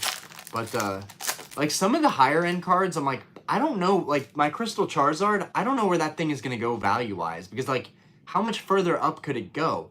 Like, these cards are already ridiculously expensive. Okay, my vacation recap was November 21st. So then, early September, I think it was September 20th, Collecticon happened. So then, damn, September, October, November. So it took 2 months for me to sell a higher end card. Yo, somebody hit the Gengar Vmax. Alexandria, I almost pinned that. Hold on, cancel. Alexandria Larson, how are we doing tonight, by the way? I hit the Gengar Vmax after it was like 8 packs into my first booster box. I was stoked. Whoa. Yeah, that doesn't happen ever. So congratulations on that. Sprinkle some of that luck dust, whatever that is, because I don't have it. Yeah, dude, and Gengar Vmax is a big one. Speaking of Gengar, since you bring it up, that is another card that I'm considering buying in a PSA 10, is a Gengar PSA 10 from Skyridge. One of my all-time favorite Gengar cards, if not my favorite like Gengar card of all time. James Chang, 2 months sounds about right. My friend's Shadowless PSA 8 Zard took 6 months, and then my brother bought it. Yeah, dude, like Like some of those higher end cards, like yeah, they're fun to buy, but they're painful to sell. If you have it in the vault, it makes it a lot easier because you're not taking a seller fee hit. MX, I bought a Brilliant Stars ETB from a homie on Whatnot for $10. Did you say you pulled the Charizard and pulled the Zard, graded it, and got a 10? Dude, I hate you right now. Dude, I opened so much product and could never get that Zard. Dude, I think I'm struggling more than any other YouTuber in terms of my openings. Like I feel like I just strike out in openings, but that's being negative. I just it's very rarely that I get an alt art. When I do, like the Leafeon V, it's been really worth that much, but it's still awesome. Yeah, dude, the Brilliant Stars Charizard is that's a tough one. You're making me want to open Brilliant Stars. We might have to continue this. Okay. All right. This pack was worth something before I opened it. Okay, here we go. Come on, hit. Oh, it's a hit. Let's go. Not gonna get too excited here. Okay, all right. Just chill, Ryan. It's just gonna be like full art. It's gonna be like a full art or something. Okay, here we go. Silver borders. Oh my god. That looks like a Vmax or a V, damn it. But we're going for it.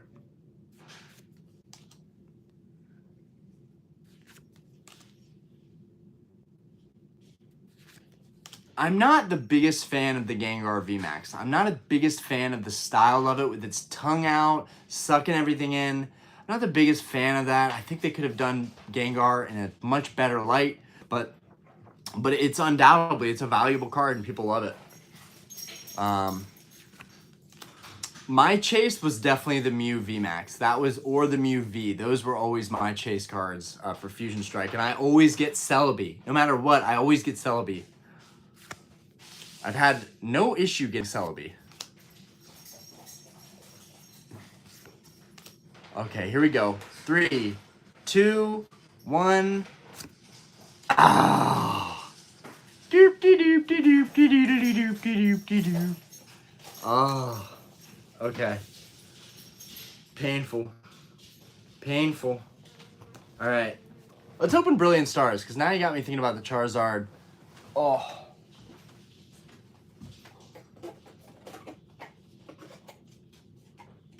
You know, I bought so much Brilliant Stars. When Brilliant Stars was a thing, I have a whole display of Brilliant Stars. I love Brilliant Stars, but man, I could never get anything out of it. Okay, here we go. Let's burn some more money. Okay, guys, let's do it. You only live once, right? And I have a mail day coming tomorrow, so even if we don't hit Jack tonight, I still have a dope card that I'm gonna review for you guys tomorrow. That's gonna be exciting. My collection is gonna grow tomorrow.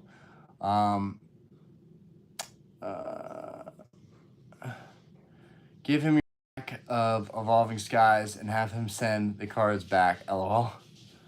I ordered my first booster box case yesterday. Chilling Rain. Nice.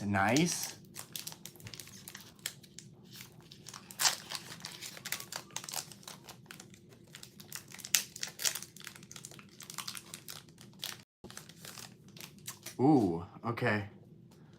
Think I'm getting a hit out of this, but don't know.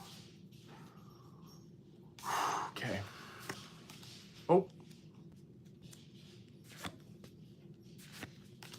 Oh, I've opened so much. What is going on here? We got, these just got upside down. These are flipped. This is weird. Got some. I think it's another V, dude. Why? I just attract so many V's. Okay. It's worse. With the Zarude behind it. All right, so these are getting placed because I already had these. These are both going into the auction pile. Or Shifu VMAX. I mean, I know some people would be like, "Oh, dude, you got a gold card," but I've already pulled this card. I already have it in the binder. So while it's nice and all, give me something else, Brilliant Stars. Show me that I've had a hit in my display this whole time. That would be amazing. Even though really irrelevant because I already have another duplicate of Charizard and Lugia, really, but it would just be nice to pull them myself. Y'all know what I mean. Okay. Here we go. It's just different pulling the card yourself. It's always going to be different. Like, man, when this set had just dropped, all I wanted was to pull the Charizard. Wanted to be the one guy who pulled the Charizard, even though it was everybody else around me. Okay. But this set was cool. The introduction of the double hit slot, which kind of killed hit values, but I prefer it. Definitely better than nothing. Pachirisu.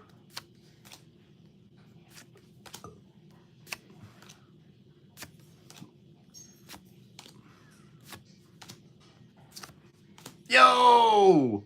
That's a sick trainer gallery, though. This is why I love Brilliant Stars. Like, the beginning of these double hits. Beginning of these double hits. Beautiful. Gorgeous. Gorgeous. I will say I have a ton of Evolving Skies. Well, not a ton, but I have at least a dozen or 11 booster boxes sealed. So I have plenty of products sitting. And we still have the heavy hitters boxes. Okay, I have to reveal what's behind this. Regular, rare. At least we got the Jolteon. I don't know if I had the Jolteon or not. So I'm actually, might put this aside from the auction. But you will probably see this guy on auction soon. So let's see the centering on it. Yeah, the centering is okay. Centering could have definitely been better. Definitely could have given me decent centering, but it's cool. Okay.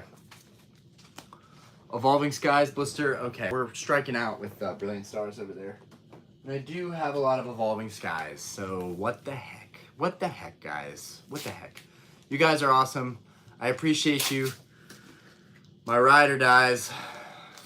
This is it's a pretty cool little community that we've built. I am just worried that I'm not going to be able to keep up with openings. Like that's because I've stockpiled this stuff for the last 2 years, so it's easy to open it now. Like Austin, this would be like if you started opening your Evolving Skies like a year from now, you know, and that is going to be fun. You gotta let me know when you start opening that product, unless you're going to keep it all sealed, which would totally understand. Ooh, hit. We got a hit. Wait, what? Wait, you opened all of the Evolving Skies you were stockpiling? All of it? Oh my gosh. So you opened half of a massive stockpile. What did you get? Why have I not gotten any updates on this? 1, 2, 3, 4. Okay, and the back card looks crispy, guys. Whatever's in the back of this pack is insanely crispy. And I really don't want to know, so I'm going to try and make sure that we can't see what's behind this pack. Evolving Skies, massive hit incoming. Really don't want us to be able to see what's behind there.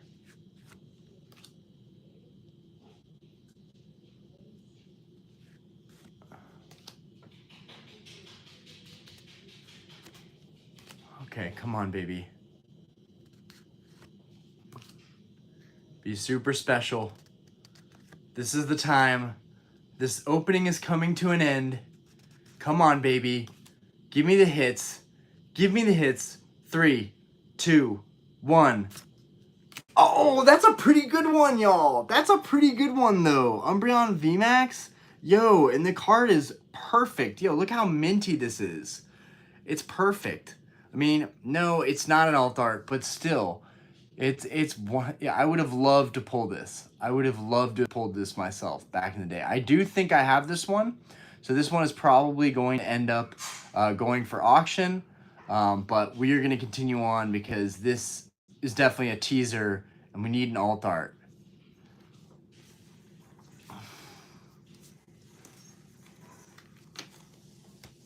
Okay. Yeah. And this card, this Vaporeon VMAX, I'm pretty sure I do have it. So that's probably going to go up for auction. That's pretty cool. We're going to have a Vaporeon and a Jolteon going up for auction this week. You know, cheap little easy to get cards. Won't help me at all, but it'll be good. It'll be good for seller feedback. I've been chugging away selling these cheap cards, guys. It has been working. So it is probably not worth my time, but it's been working. Are all your auctions eBay? Yeah. And they're cheap. It's $1 to ship. That ensures that if it goes for 1 penny, even after shipping, I get 40 cents on the cards. So, okay. We actually have a good bit of Evolving Skies. So let's get into this. Come on. Let's get our spirits up. Orion's gonna get a banger here in a minute. Let's go. Okay. All right, here we go. I've got the magic. Okay.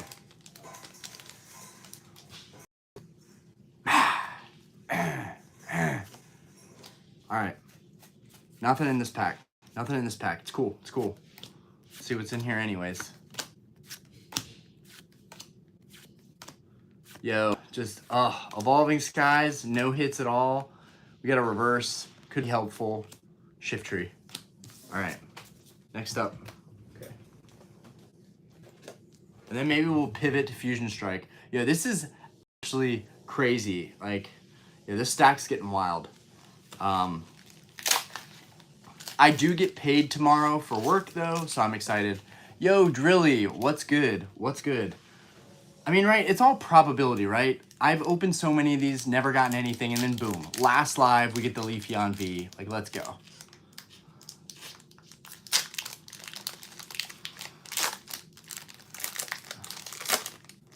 Okay.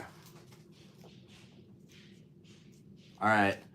Guys, I'm just gonna sift through it because, oh, that's actually a nice reverse. Yeah, this Eevee actually could probably fetch something in auction just because it's an Eevee. But yeah, we're not getting anything out of that pack, so I'm not gonna waste y'all's time on that.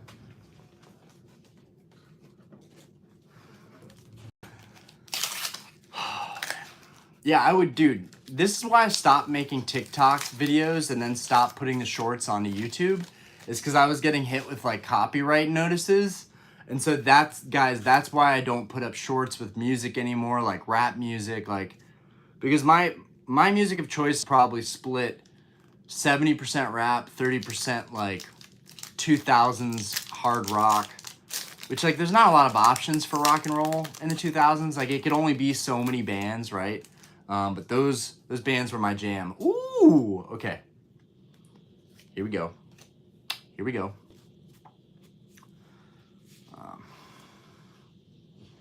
Like, I love, like, Seether is sick.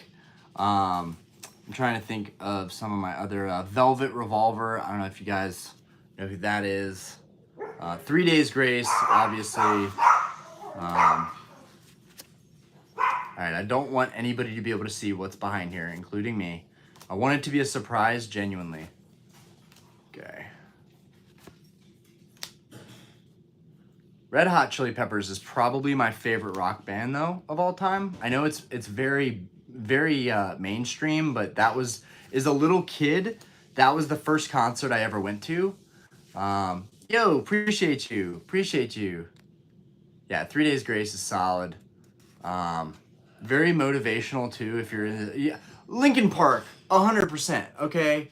I feel like Linkin Park and 3 Days Grace are, like, in the same kind of stratosphere. So it's kind of, but yeah, good point on that. Like, it just, they never go out of style. Come on, baby. 3, 2, 1. Oh, they hit me with that regular hollow. That will be going up for auction. Oh my God, and you don't want it, I don't think, because it has a gnarly, you guys see these print lines? Look at those print lines. Look at the gnarly print lines right there. Woo, at the top. Oh man, those are gnarly. Yeah, Linkin Park would be a great first concert experience though. All right, we're gonna double back to Fusion Strike. This is getting out of hand, boys. We might have to settle up here. I don't think I can do it tonight.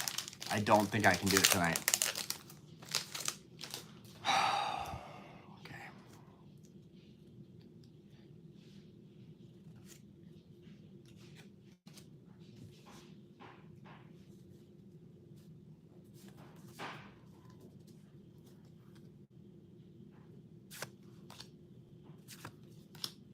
I don't know if I can do it. Whoa. Gliscor? Oh, right, duh. Gliscor. Gligar, got it. Why did that surprise me? Centiskorch. Pansear.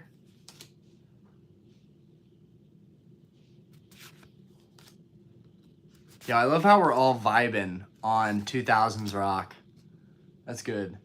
Favorite rapper is actually a group, but they broke up. It was Shoreline Mafia for a while. Young Dolph, even though that's mainstream, that's like easy. Anybody can say Young Dolph, Key Glock. But I would say OGZ. I would say like OGZ is one of my favorite rappers. West Coast influence, very smooth, like very, you know, not PG rap. Definitely not like, and I don't feel like OGZ is too mainstream, but like I think when Shoreline Mafia was together, they were so good together. Like everybody has something they bring to the table. Like Phoenix Flexin isn't that good by himself, but with OGZ and them hitting it back to back, they're fire. But if I were to go with one, it might be OGZ. I really like his flow. Yo, what a sick alt art. I mean, full art. What am I saying? But yo, this is a sick full art, and I don't have it, and it's beautifully textured. Yo, I'll take it. I will take it. Oh yeah. Oh yeah.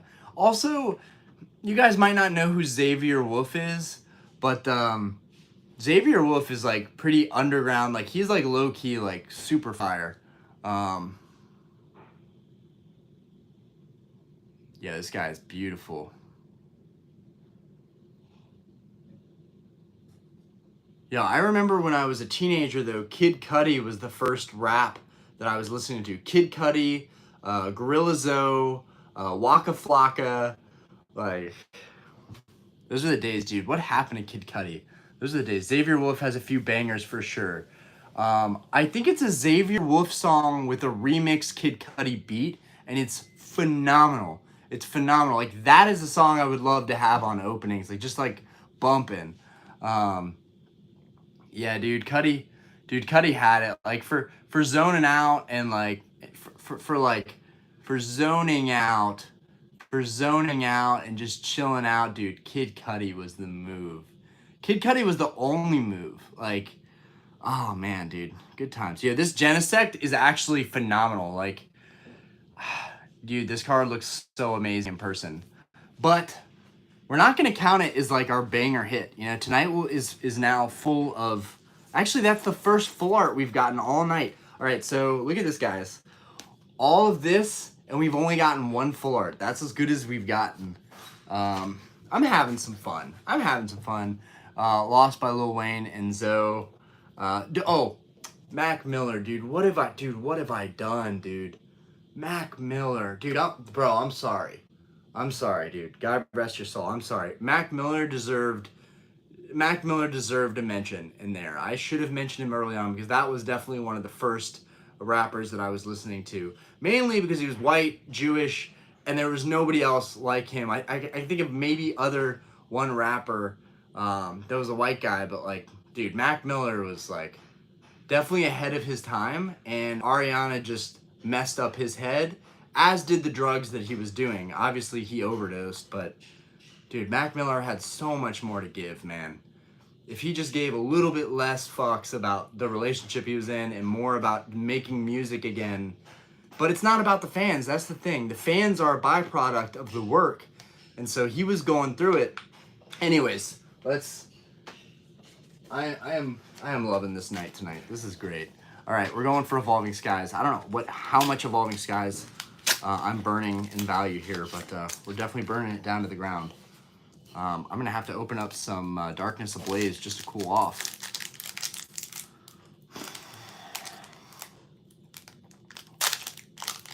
Yeah, one thing that's weird is like the copyright stuff on YouTube, because you would think that artists would allow their music to be used in videos, because as long as you have, like, I feel like if you have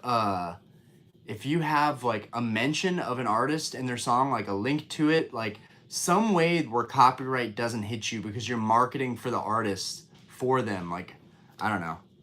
Ooh, we got a hit. Dude, come on, please let this be the hit. Let this be the craziest hit of all hits. you know, we hustled through it. We got through another couple Evolving Skies packs. Come on, reward us. Come on, baby, reward us. Oh, Suicide Boys? Absolutely. And I mean, there was a period where I was listening to Suicide Boys, but mainly when they were featured in something. Oh my gosh, dude, how did I forget this? Lil Peep. Lil Peep, dude. Lil Peep had so much more to give too. Like, Lil Peep was fire. Beamer Boys, like bro, Lil Peep was on a whole other level. Oh man. Juice WRLD is great too. Juice WRLD is fantastic. Yo, SDC, what's good? Yo, Kenneth Ziegler, what's good? Name my dog Mac after him was truly the GOAT. Yeah, dude. I never got to a Mac Miller concert. I got to try. Dude, I literally can't remember this other rapper, this other white rapper, who I feel like is like faded. I can't even remember. And it was I went to his concert, but I can't remember who it was. And no, don't say Lil Dicky, because I never listened to Lil Dicky. Yes, he's funny, but I never listened to Lil Dicky. So don't say Lil Dicky. I'm trying to remember what that rapper was. You know what's funny? Like, after a long period of time and after people come and go, it's very easy to become irrelevant and just forgotten. You know, like, we'll remember them, but nobody else will. Yo, that better not be a V, yo. Because that looked like a V. I hate that. I hate when the cards peer out like that. All right. No, it wasn't. It's not NF. NF is great too. Asher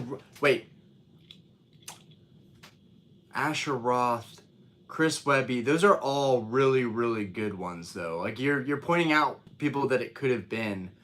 I feel like it's like Dan or something. I think I literally had a picture with him on my Facebook at some point. MGK, Yellow Wolf, no, not any of those. You guys can keep guessing, but like, I'll know it when I hear it. Asher Roth, no, I don't think it was Asher Roth. Yo, and we got a Duraludon. Look at that. And it's the regular V, which I don't have, so I actually need this. I actually need the Duraludon regular V. I hate saying his name. Okay, let's put these. I actually am getting cards here that I need for these sets, so it is what it is. YOLO. Oh boy, we are going through this Evolving Skies. Okay. Come on, baby. I just know that Rattle opened so much Evolving Skies, and I don't want to suffer the same fate.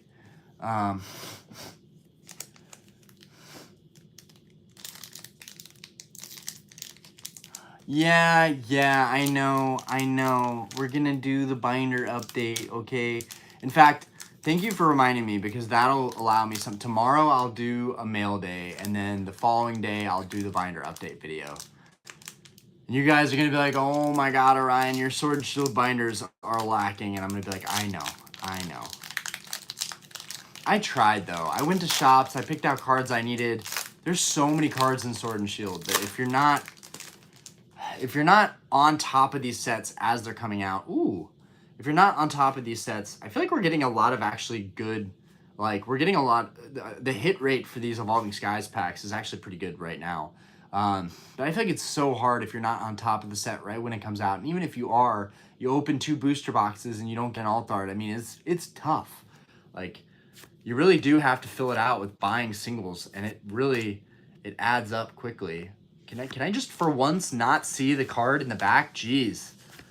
Like, although I will say, if I see the silvering, then I'm like, oh my god. But in the past, you know, I've thought it was a Vmax, and it ended up being an alt art, so, okay. Oh my god, another one of these. I just auctioned off one of these guys. So there were 2 of these guys in the Evolving Skies packs that I've opened lately.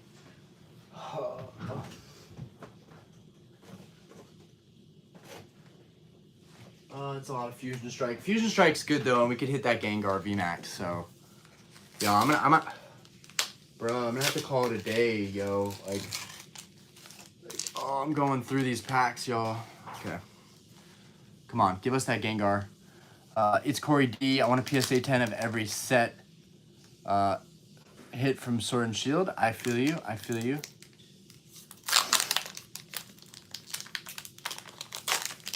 Yeah, I could do a binder update on the live for sure, but I'd rather do it as a video with the camera just face down, and then you'll just see my hands, and we'll just go through the binder together. I don't know. I like to do openings on the lives. I don't know. It's like one of the biggest reasons I got back into opening cards. It's just fun, and I didn't get to open cards like this when I was a kid.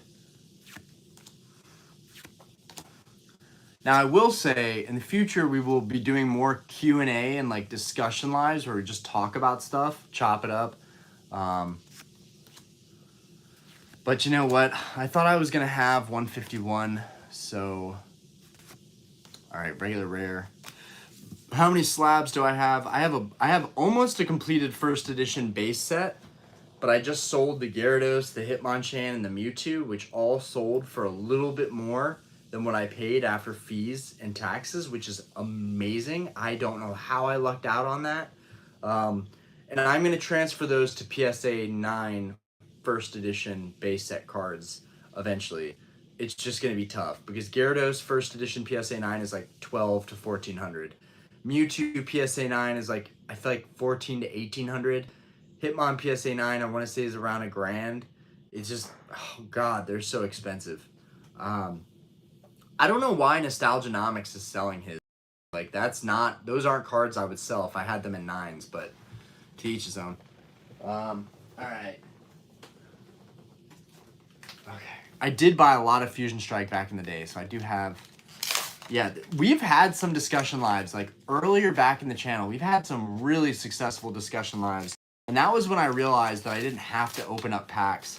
I just mainly do it at this point because I only own 3 slabs. Dude, there's nothing wrong with that. Yeah, I got my first edition base set. I've got my crystal cards are slabbed. All my gold stars are slabbed. And honestly, I wouldn't have slabs if it wasn't so damn hard to find raw, mint condition cards like that these days. It's just tough. Wow, we're 2 hours in, which means it is like 10:30, 10:40 right now. It is getting late on the East Coast.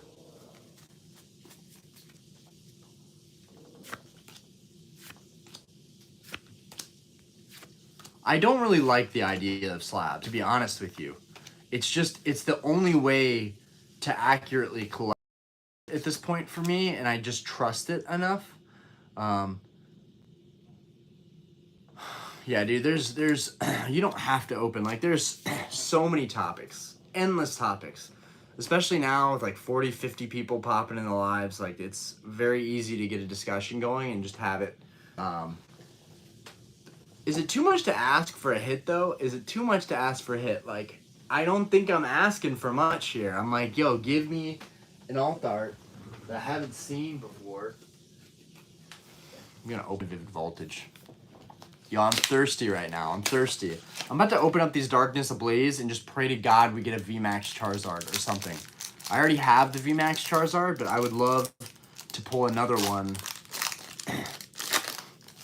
That'd be sick. That's what I like about Darkness Ablaze. Oh, damn, dude. All right, so we didn't get a hit on that code card. That Electros is our hit. Reverse is this little guy. All right.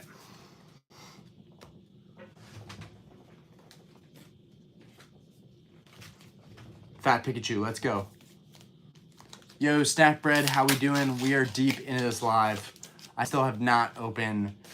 Dude, I have a ton of Darkness Ablaze, and like, right? There's not a whole lot you can go into there. I think the rainbow rares, the hyper rares and rainbow rares are definitely... God dang it, dude. I'm just getting Vivid Voltage duds after duds. Come on, dude, come on. Actually, yeah, there's no reason. I just fanned through this. Yeah, so that's our rare right there. Reverse right there.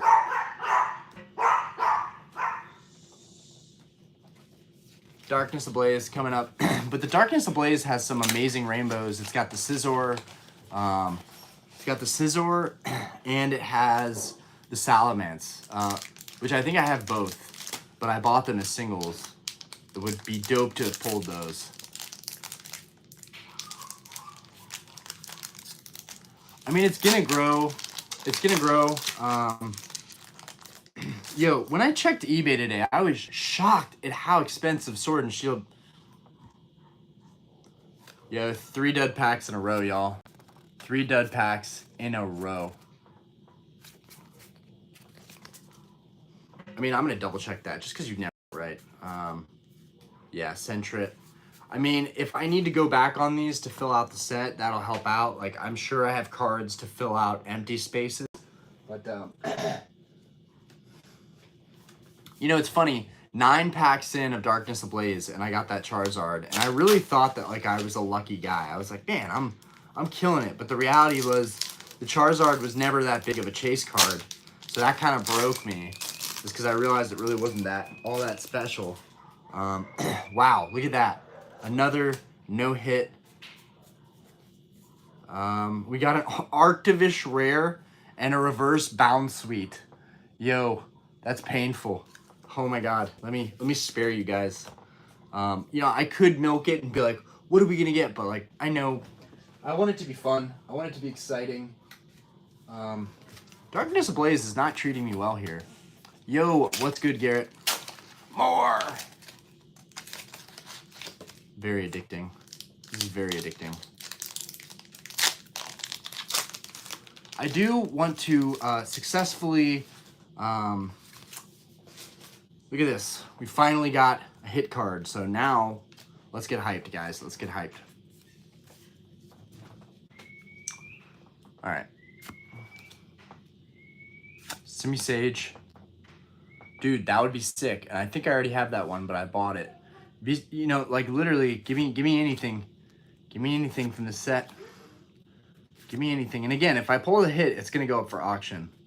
Not that it matters, because whatever I pull is probably not going to be that crazy valuable. But all right, 3, 2, 1. Oh, dude, you got to be kidding me. So you know what's funny about this, guys? You know what's funny about this Darkness Ablaze guy right here? This is the same one that you get in the Heavy Hitters box. So, yeah. Haha. Painful. The fact that you don't get a holo in every pack, though, could make it worthwhile. Okay. Here we go. Darkness Ablaze, again, 2.0. Oh my gosh. I'm really going to have a pile at the end of the night.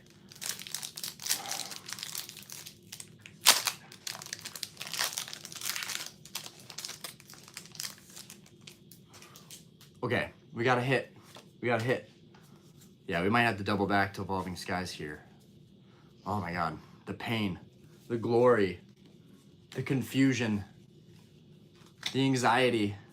The stack of cards. You can almost see the stack of cards, guys. Like, this, where my hand is right now is where the stack is. Like, it's getting up here. All right. Come on. Come on, baby.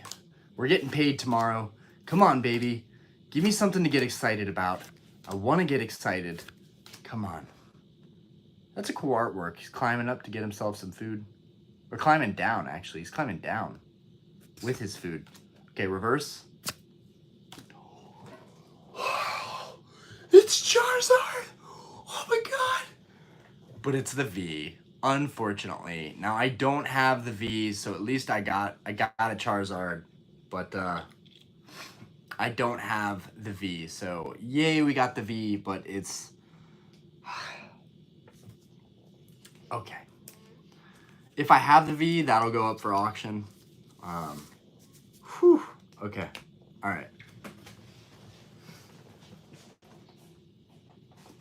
All right. One more, and then I'm done with Darkness Ablaze. Okay, one more. I just can't stop. It's just Darkness Ablaze is just burning me right now. Come on. Come on, give me a hit. Give me a hit. I need a hit.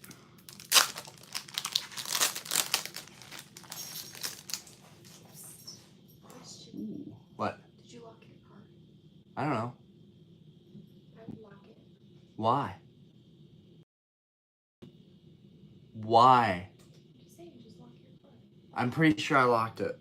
All right, got this. So we did get a hit in this pack. I know Darkness Ablaze has potential. So just because we don't get some hits does not mean it doesn't have potential. The same can be said of any set. You know, it's you know,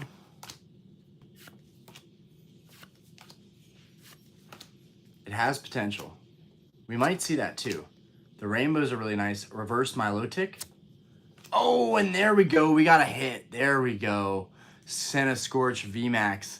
Now I do think that I already have the Senna Scorch Vmax, so this one might be going up for auction. But I love saying that. Going up for auction. I'm so special. I'm gonna put it up on eBay for my 1 penny auctions. Oh man.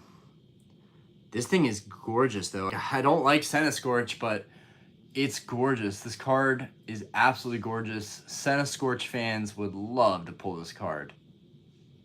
Very nice. Very nice. Whew. Don't think it's very valuable, but... Oh, we got my homie wants to pick it up. There we go. Just got to make sure that I don't have this card in the set already. Okay, all right. Continuing, we are going for some hits here, guys. That's the thing. Like, I have most of the cards. I don't really need anything, but hoping we can get something. Vivid Voltage. I really want the Fat Pikachu. I always wanted to get the Fat Pikachu out of this set. So this is my last attempt with Vivid Voltage. And then I might open another Evolving, and then I might just have to call it a night. It's been a fantastic night. We opened a bunch of stuff. We got a good idea for how tough it is to pull cards. Which is even more reason to just buy your singles. Some people pull them easily, some people don't. Let's see. Reverse Duraludon and a Shiftry. These are my hits here. Nothing special.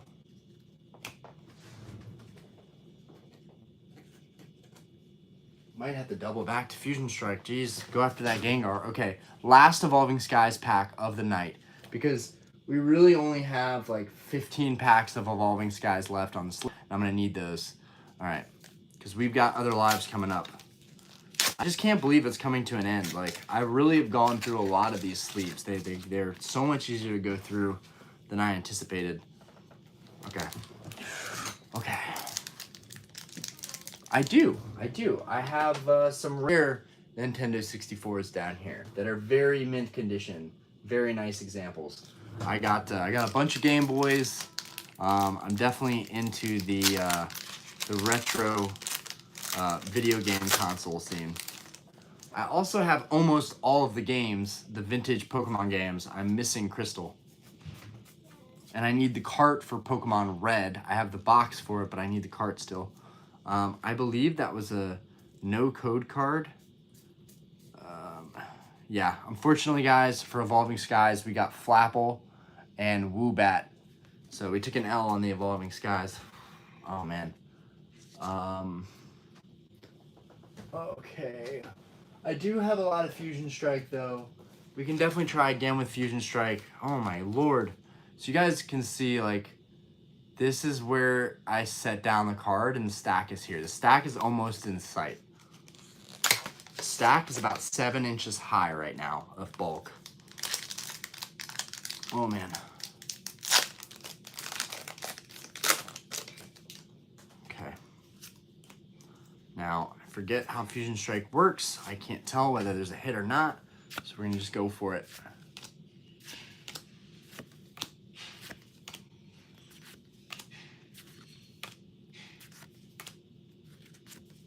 Reverse, regular, rare. Oh my god, that hurts. Come on, Fusion Strike, come on. Now, I did suspect GameStop employees of weighing these out because this was when Pokemon hype was real. Yo, Prod, Loud Pack, yo, you just got in here. We've opened so much stuff. Stack showing like an alignment dot on a miscut card. Okay. Not sure. I think that means we got a hit. Okay. Come on, baby. Come on. Show us the hits. I believe. I believe. Reverse. Ah, and it's a Feraligatr. It's a hit, but it's a Feraligatr. Okay. We gotta go for one more. One more fusion. Come on, baby. Come on. Come on. Come on. Let's go. Let's go. This one. This one. We got Gengar on the front there.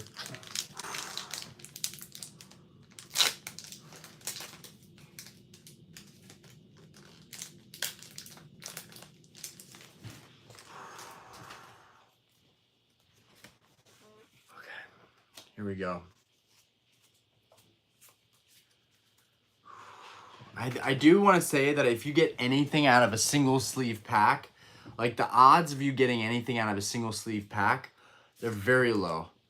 So like that's the thing is I didn't know any better, so I was buying sleeve packs, but I do think that I'd have better odds with a booster box.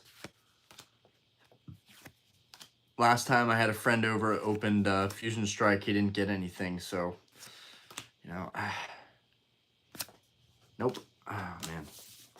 I'm gonna do one more Fusion Strike pack because I can't accept the fact that I haven't gotten anything other than Celebi Alt Art from Fusion Strike. At least give me like a Mew V. Come on, let's go.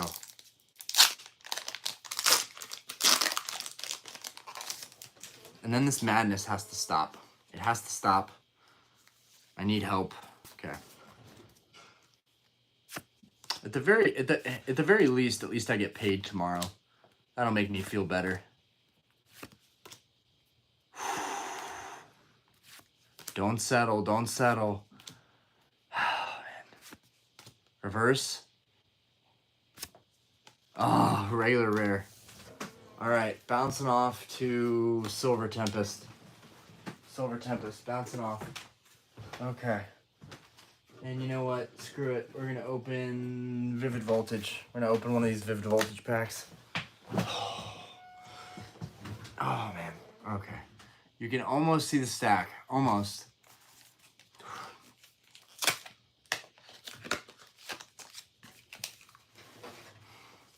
But the next stream we will have, what's behind 151 stacks? Probably Darkness Ablaze, Vivid Voltage, maybe something.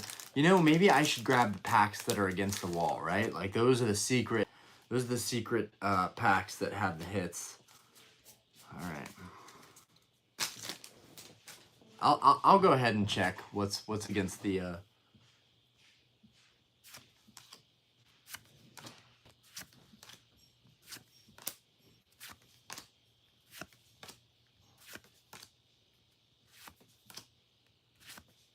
Yo, and I'm not sure if I have the breaks in yet. I think I do, so this one will probably go up on auction.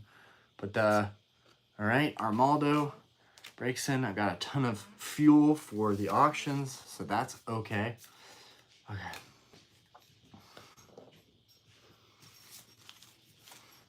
Asking for a hit out of sleeve packs though, it's just I'm just rolling the dice here every single time. There's not even a decent probability here. Oh, man. We got beat on that code card. We got beat. In fact, let's just go ahead. Not sure if it mattered. Yeah, so I got a reverse Surgister Bath and a Vaporeon. Those were my hits, unfortunately. Let me check the packs against the room and see what I have hiding back there. Let's see if it's anything decent.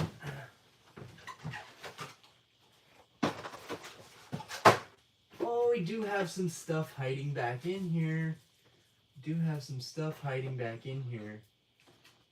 Okay. Grabbed a couple of these.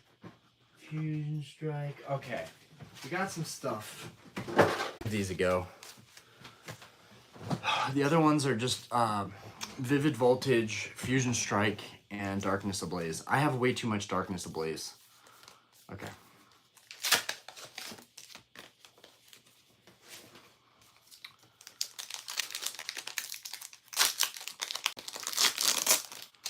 That would be sick, though, if the packs in the back of the room were the ones all night. It's crazy to me to think that in all these sleeve packs, it could be that the Leafeon V was the only alt art I was ever going to get out of all these packs. So that could be the reality. And, you know, I'm okay with it. You know, it is what it is.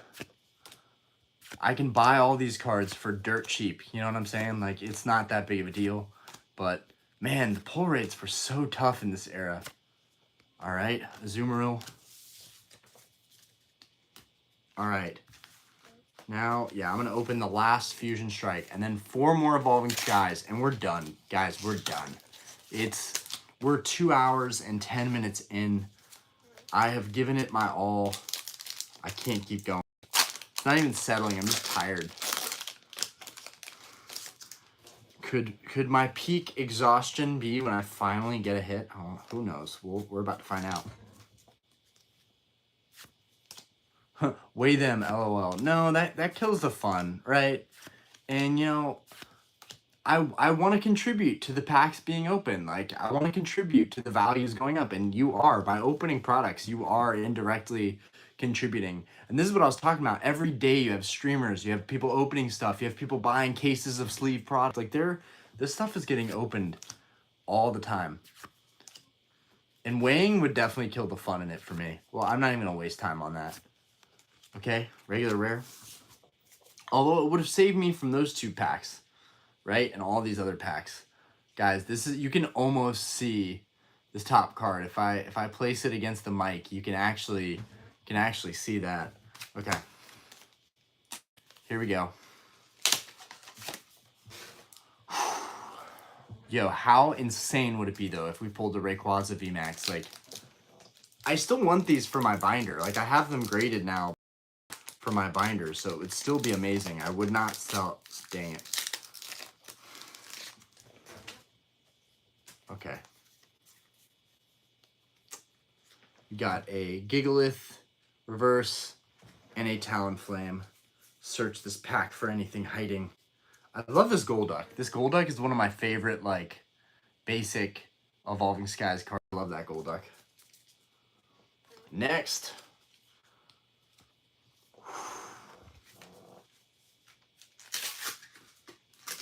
Turns out my Evolving Skies booster boxes have all the hits. I remember I was talking to this guy that sold a bunch of his vintage stuff so that he could buy a case of Evolving Skies and open all of it. And I was just like, at that time, I was just like, dude, that's a terrible, terrible mistake you're making.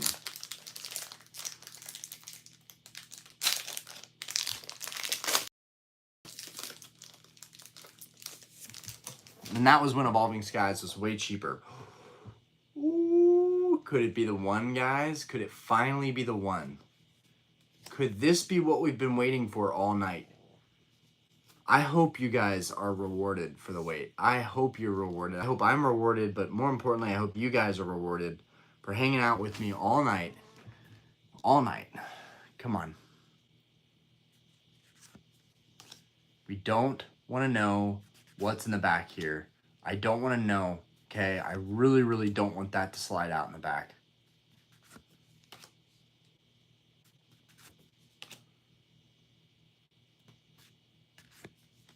Kind of wonder which set is the best to open currently for potential value back. It's got to be Brilliant Stars, Silver Tempest, Lost Origin. It's got to be these, you know, double banger sets. Probably Crown Zenith. You know, Pikachu boxes for 20 bucks and you could pull a card that 10 it's worth 100 maybe. 151 is the best. Yes. Yeah, 151. But he said Sword and Shield, right? I think so. I think you said Sword and Shield. Yeah, you could definitely, if you sold all your cards, you can make money on 151. Don't you dare show me what card is behind this. Okay, Swoobat. Here we go. 3, 2, 1. Oh. Marshadow, regular hollow. Okay, there's 2 more. There's 2 more. But just think, all these packs at GameStop, and like every little kid buying these was just about to get shafted. Like, it's a good thing I bought them all, right? I'm doing everybody a great service. And this is my karma. This is so karmic. I bought every pack I could find of Evolving Skies. And I deserve this. I genuinely deserve this. If you're gonna buy wholesale, just buy cases. Like, don't go into GameStop buying every pack. I deserve this. I 100% deserve this right now. All right.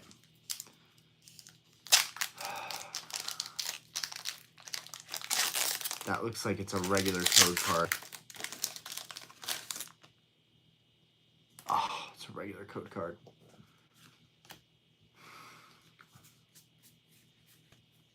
Sharpedo and a Bergmite reverse. Oh no. Scary. Also, to be able to say you pulled the Umbreon, which someone pulled the Umbreon from a heavy hitters box very recently. Like, it's been done. Someone has done it. So those heavy hitters boxes, like, I was gonna say I did really well buying 72 sleeves.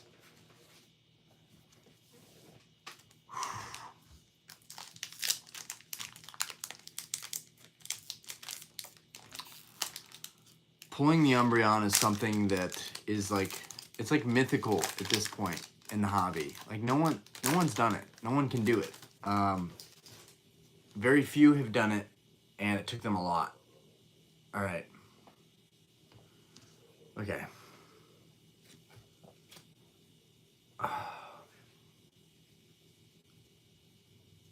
Third pack Pokeball tin. Oh, unbelievable. Okay.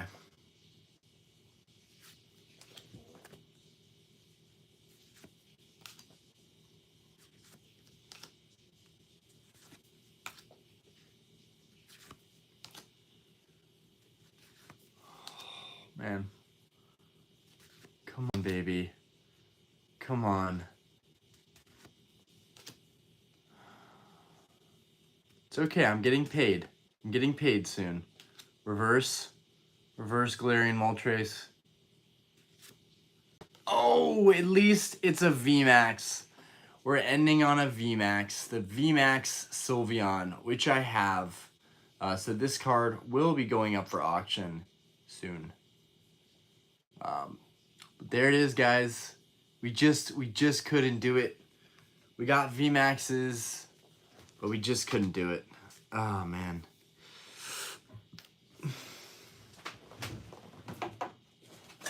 Except there's one more. They're going to get open no matter what I do. They're going to get open. I can't even control it. All right, this is the last one. I should have ended it on the Sylveon VMAX, but I wanted to open this one and see that I got nothing again.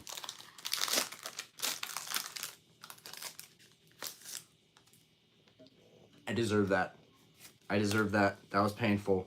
Lombre and a Drampa. Okay, come on, Orion. Come on. Come on, man. Come on, baby. I'm going to open another one. I have to end on it. I have to end on a hit.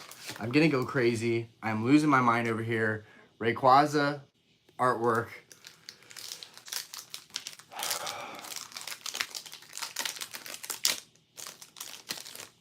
Okay, we got a hit. I'm really going to end on this one. Regular holo, VMAX, it doesn't matter. We're going to end on this one. Oh man, for a second I thought the last one was damaged, but it's the card in front of it. We're going degenerate times 10 here. Autonomous mode.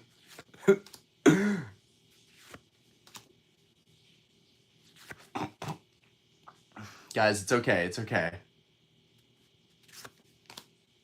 And it'll be so worth it if we get a hit. It'll be so freaking worth it if we get a hit. 3, 2, 1. Yo, it's a Trevenant Vmax. I don't think I've pulled this one yet. Yo, I'm going to end it on that, yo. Because the Trevenant Vmax, I haven't pulled this one. I don't have this card yet, and I need it. If I have pulled it, it'll go up for auction, but you know what? We just got 2 Vmaxes very close to one another, so I'll take it. What binder? What? The Evolving Skies one? What binder you want to see? Oh my god. Oh. Dude, look at this. Look at this. You can actually see the card right now. That's how high this stack is. This is about to go everywhere. This is about to go absolutely everywhere. I don't even know if I can hold this up successfully. But this is the aftermath of tonight. I did not see this coming. Hold up. This is the aftermath. Guys, we didn't even get a hit. Look at all that. This is why you gotta be careful. This is why you gotta be really, really careful. I'm literally gonna walk this over to the floor because I'm gonna set all this off the table. Because I'm gonna start cleaning. I'll bring over the Evolving Skies binder.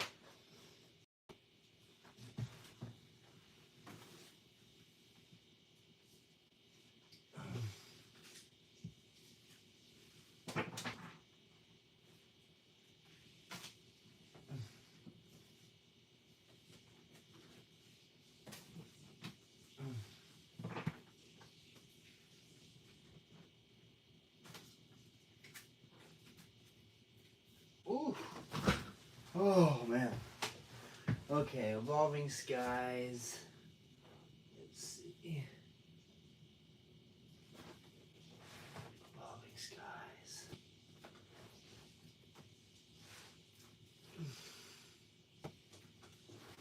Okay.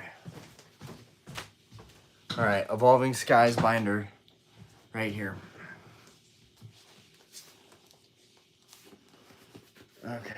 Actually, this is perfect because I need to see if I have this or not. Alright, so first page, complete. Trevenant Vmax is going right there. 13. 14. That's pretty sweet, y'all. I actually worked on this set by opening it. That feels pretty good in the end. So Trevenant Vmax is going to go right into here. And I have a bunch of reverses, so I don't want to hear about the reverses. Damn, this Trevenant Vmax is not wanting to go in here. Probably because there's so many cards in this freaking binder. So I felt like I should double stack cards with Evolving Skies because it's Evolving Skies, when in reality that's a terrible, terrible idea. Let me take these out a little bit. Okay. There.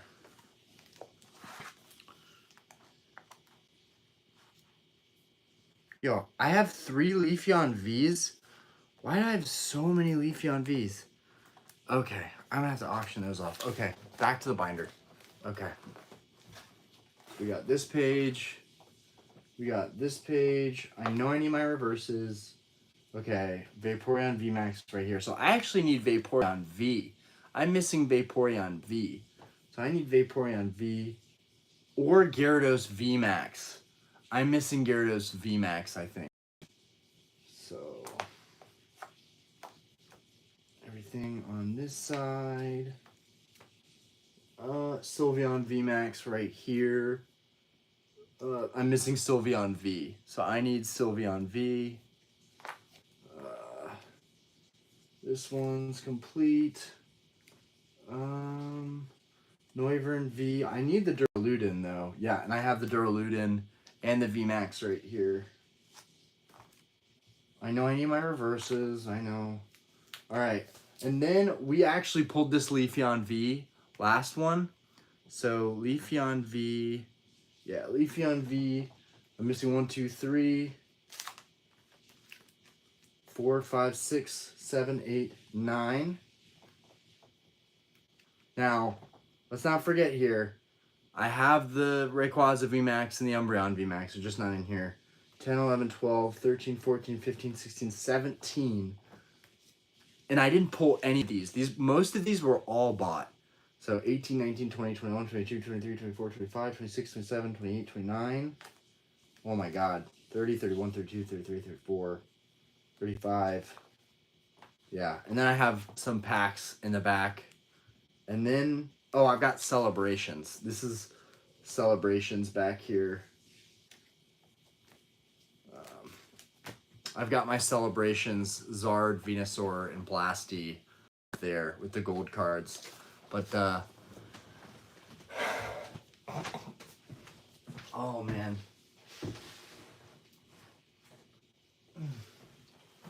Oh, dude. And that's what a lot of my Sword and Shield binders look like.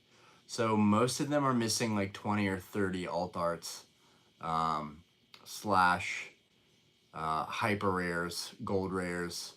But wow, what a night. That was certainly a big opening. I'm totally burnt out. Yeah, we haven't done one like that in a while. That one hurt, right? If I opened that many packs of 151, it would have been way nicer. And this is why we were saying 151 is, you know, that's one of the only sets you can actually make one. Dude, you pull Charizard, Zapdos, Venusaur, Blastoise, you have some solid options that you have very high probability of getting. And, well, high in terms of, you know, Sword and Shield era. But, oh, man. What happens when all the sealed product is open? Oh, man, dude. Yeah, what happens when all the sealed product is open? Yeah, that's crazy. I mean, we're kind of at that point with Wizards of the Coast, right? I mentioned earlier today my Skyridge booster box, how there's 220 something of these Charizards and a 10. How many of these booster boxes are in the world, though? Because I've never seen one in person, and I've never seen one like on any platform other than PokeRev. He has one on eBay listed with his collection, and then Ryan. I mean, those guys probably might have a couple boxes. Who knows? Leonhardt, he probably has a box, or he doesn't have a box, but he has. You know, he's opened packs before. What do you say? Lock him up. I have 74 cards remaining after 286 ES packs. Ooh. But you've opened all of those, which is sick. You do variants too. What do you mean by variants? I want to be the robber who goes around and opens everyone's sealed product, right? That'd be great. I know Mystic has a box, right? Mystic just bought that big collection, which that big collection was stated that he spent $100,000 on that collection, right? That collection is worth way more than $100,000, right? How he locked that deal down, I don't know. But that collection was worth way more than $100,000. Like, but did he buy it himself? It's 1 million. Well, you know what? That's a good point. Maybe it was $1 million collection, and he did put in 100 grand with a couple other people that were unnamed, right? Like it was. Do you think 151 will hold value or start to fail like Crown Zenith? No. Nope. Nope. 151 has going for it the fact that there are only a few chases. There's a lot of hits you could get, but there's only a few chases. 151 also has the ultimate nostalgia factor going for it. When I was at the trade night, if you haven't seen this video, when I was at trade night here in Charlotte, everyone was trying to get 151. I couldn't believe it because I didn't bring any. Everyone wanted it. Had I known it was going to be like that, I would have brought all my 151 to sell, trade, you know, whatever. And man, I could have picked up all the alt arts I needed by trading my 151 cards. So there's a Dragonite there that I really needed from Evolving Skies. There was the Espeon from Fusion Strike, Gengar from Fusion Strike. There was a couple cards there that I really wanted and needed, but I didn't have time. I didn't have money on me, and I didn't have the right cards to trade with. It will hold because I'll open and keep it. I mean, like the full arts are $10. I could see them being $5. Yeah, I mean, I could see that, but also, guys, again, you're forgetting this set got so many people back in. I really think I'm going to be right about 151. I really think I'm going to be right about it. I've been pumping 151 for so long now that, you know, I'm just in complete denial, right? I don't think that 151 could do anything other than move up, especially when all this product is being opened. and they've got to focus on 2 new sets, right? They've got Paldean Fates, and they've got this next set coming. They are not going to continue printing 151. 151 is a special set that's going to stop being printed. If you were getting deals on TikTok for 151, good, because that's it. That's all you're going to get. And the reason you can get 151 on TikTok is because 151 was current. It was current and it was abundant. But in my opinion, 151 is going to get opened so much that at some point, that set is just going to pop, right? We're not seeing that. We haven't seen openings and people fumbling to get cards like 151. We have not seen this in a long time. I don't think we've ever seen this with a modern set. Not once. Very special. It's very special. Crown better than 151 in my opinion. Crown has better variety. Crown has arguably some better cards. Unfortunately for Crown, it was printed so heavily, and all the cards in Crown are not relatable for everybody. The cards in 151 are relatable for everybody, regardless, you know, what anybody thinks the value is in 151. And it's not even that great. It's really not. They could have done way more with 151. In my opinion, they kind of dropped the ball a little bit with 151 because they could have done so many other dope alt arts. You know, they had so many good, the base set Pokemon, all 16 of them should have had alt arts, right? But again, the fact that they only had so many nice SIRs in that set is what makes it kind of great. You know, they figured it out with that set. Because there's only so many to get, which made it more fun, I think. You know, and everybody is pulling Charizard, and Charizard is not dropping in value, but everyone's getting it. And think about it. I haven't sold my duplicates. I've got several duplicates of cards. I haven't sold any of them. I think are going to want to hold on to some of these cards in this set, but that's just me. That's just me. Yeah,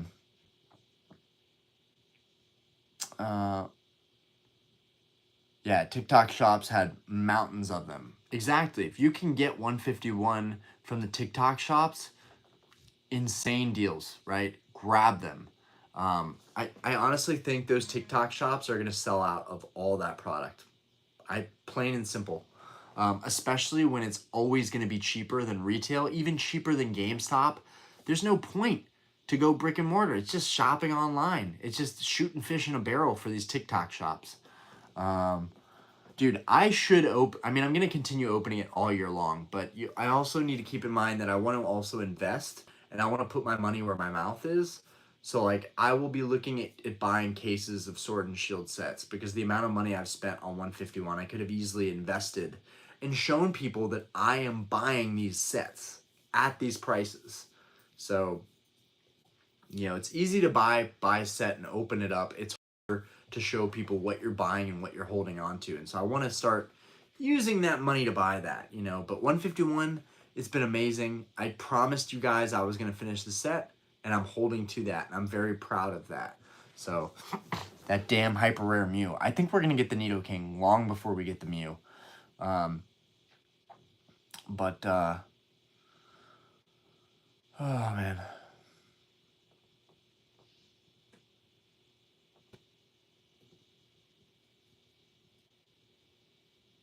Yeah, QC has been terrible. PSA has been super lenient. But anyways, guys, it's time for me to hit the hay. We've been here almost 3 hours. It's been a long night. I can't believe we didn't pull a crazy hit, but I'm glad you guys were here with me, and we'll get them next time. I'm telling you, one of these heavy hitters boxes, we're going to pull gas. So it's just a matter of time.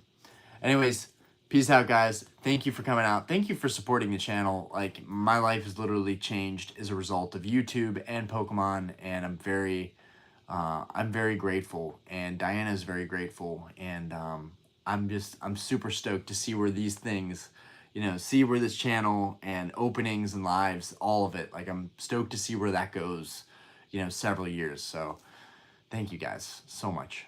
All right. Peace out, everybody. Have a great night, guys. Thanks for coming out.